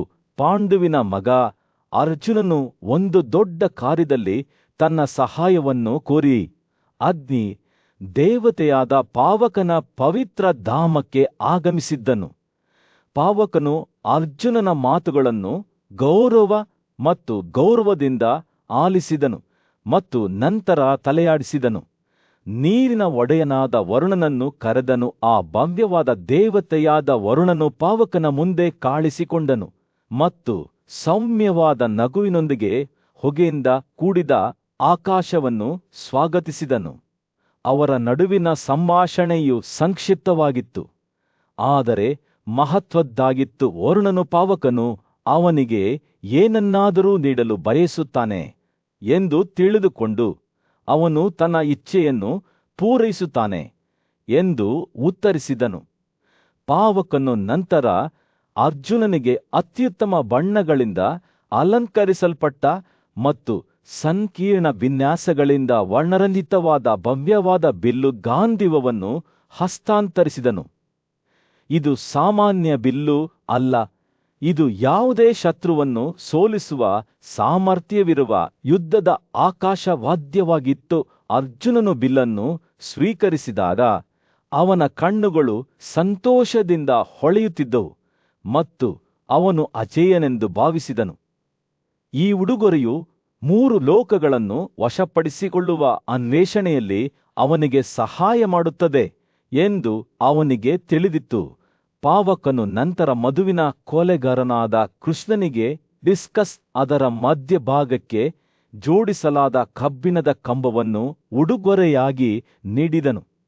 ಇದು ಸಾಮಾನ್ಯ ಆಯುಧವಲ್ಲ, ಇದು ದೇವರುಗಳು ಮತ್ತು ರಾಕ್ಷಸರನ್ನು ಸಹ ಸೋಲಿಸುವ ಸಾಮರ್ಥ್ಯವಿರುವ ಉರಿಯುವ ಸಾಧನವಾಗಿತ್ತು. ಈ ಉಡುಗೊರೆಗಳೊಂದಿಗೆ ಅರ್ಜುನ ಮತ್ತು ಕೃಷ್ಣ ಇಬ್ಬರೂ ಮುಂದೆ ಬರುವ ಯಾವುದೇ ಸವಾಲನ್ನು ಎದುರಿಸಲು ಸಿದ್ಧರಾಗಿದ್ದರು. ಅವರು ಪಾವಕನ ಔದಾರ್ಯಕ್ಕೆ ಕೃತಜ್ಞತೆ ಸಲ್ಲಿಸಿದರು ಮತ್ತು ಅವನ ಬಗ್ಗೆ ತಮ್ಮ ಕೃತಜ್ಞತೆಯನ್ನು ವ್ಯಕ್ತಪಡಿಸಿದರು. ವರುಣನು ಅವರಿಗೆ ಮತ್ತೊಂದು ಉಡುಗೊರೆಯನ್ನು ನೀಡಿದನು. ಕೌಮೋದಕಿ ಎಂಬ ಗದೆಯನ್ನು, ಪ್ರತಿ ದೈತ್ಯನನ್ನು ಕೊಲ್ಲುವ ಮತ್ತು ಗುಡುಗು ರೀತಿಯ ಗರ್ಜನೆಯನ್ನು ಉತ್ಪಾದಿಸುವ ಸಾಮರ್ಥ್ಯವನ್ನು ಹೊಂದಿದ್ದನು. 3 ದೈವಿಕ ಜೀವಿಗಳು ಒಟ್ಟಿಗೆ ನಿಂತಾಗ ಅವರ ಸಂಭಾಷಣೆಯು ಕೈಯಲ್ಲಿದ್ದ ಕಾರ್ಯದ ಕಡೆಗೆ ತಿರುಗಿತು. ಅರ್ಜುನ ಮತ್ತು ಕೃಷ್ಣ ಈ ಉಡುಗೊರೆಗಳಿಂದ ಅವರು ಆಕಾಶಗಳನ್ನು ಮತ್ತು ಅಸುರವನ್ನು ಸಹ ಗೆಲ್ಲುತ್ತಾರೆ ಎಂದು ಪ್ರತಿಜ್ಞೆ ಮಾಡಿದರು. ಪಾವಕನು ತನ್ನ ಇಚ್ಛೆಗಳನ್ನು ಈಡೇರಿಸಲಾಗಿದೆ ಎಂದು ತಿಳಿದುಕೊಂಡು ಮುಗುಳ್ನಕನು ತನ್ನ ಕೈಯ ಅಲೆಯಿಂದ ಅವನು ಕಾಡಿನ ಸುತ್ತಲೂ 7 ಜ್ವಾಲೆಗಳನ್ನು ಹೊತ್ತಿಸಿದನು. ಅಗ್ನಿ ಜ್ವಾಲೆಗಳು ಅದನ್ನು ಆವರಿಸಿದ್ದರಿಂದ ಖಂಡವ ಅರಣ್ಯವು ನಡುಗಿತ್ತು. ಅವರ ದಾರಿಯಲ್ಲಿನ ಎಲ್ಲವನ್ನೂ ನುಂಗಿತು. ಮರಗಳು ಭಯದಿಂದ ಅಲುಗಾಡುತ್ತಿದ್ದವು. ನರಕವು ಉರಿಯುತ್ತಿದ್ದಂತೆ ಅವುಗಳ ಎಲೆಗಳು ಒಣಗಿದವು. ಪಾವಕನ ರೂಪವು ಹೊತ್ತಿ ಉರಿಯುವ ಕುಲುಮೆಯಾಗಿ ಮಾರ್ಪಟ್ಟಿತ್ತು. ಅವನ ಶಕ್ತಿಯು ಸೂರ್ಯನ ಕಿರಣಗಳಲ್ಲಿ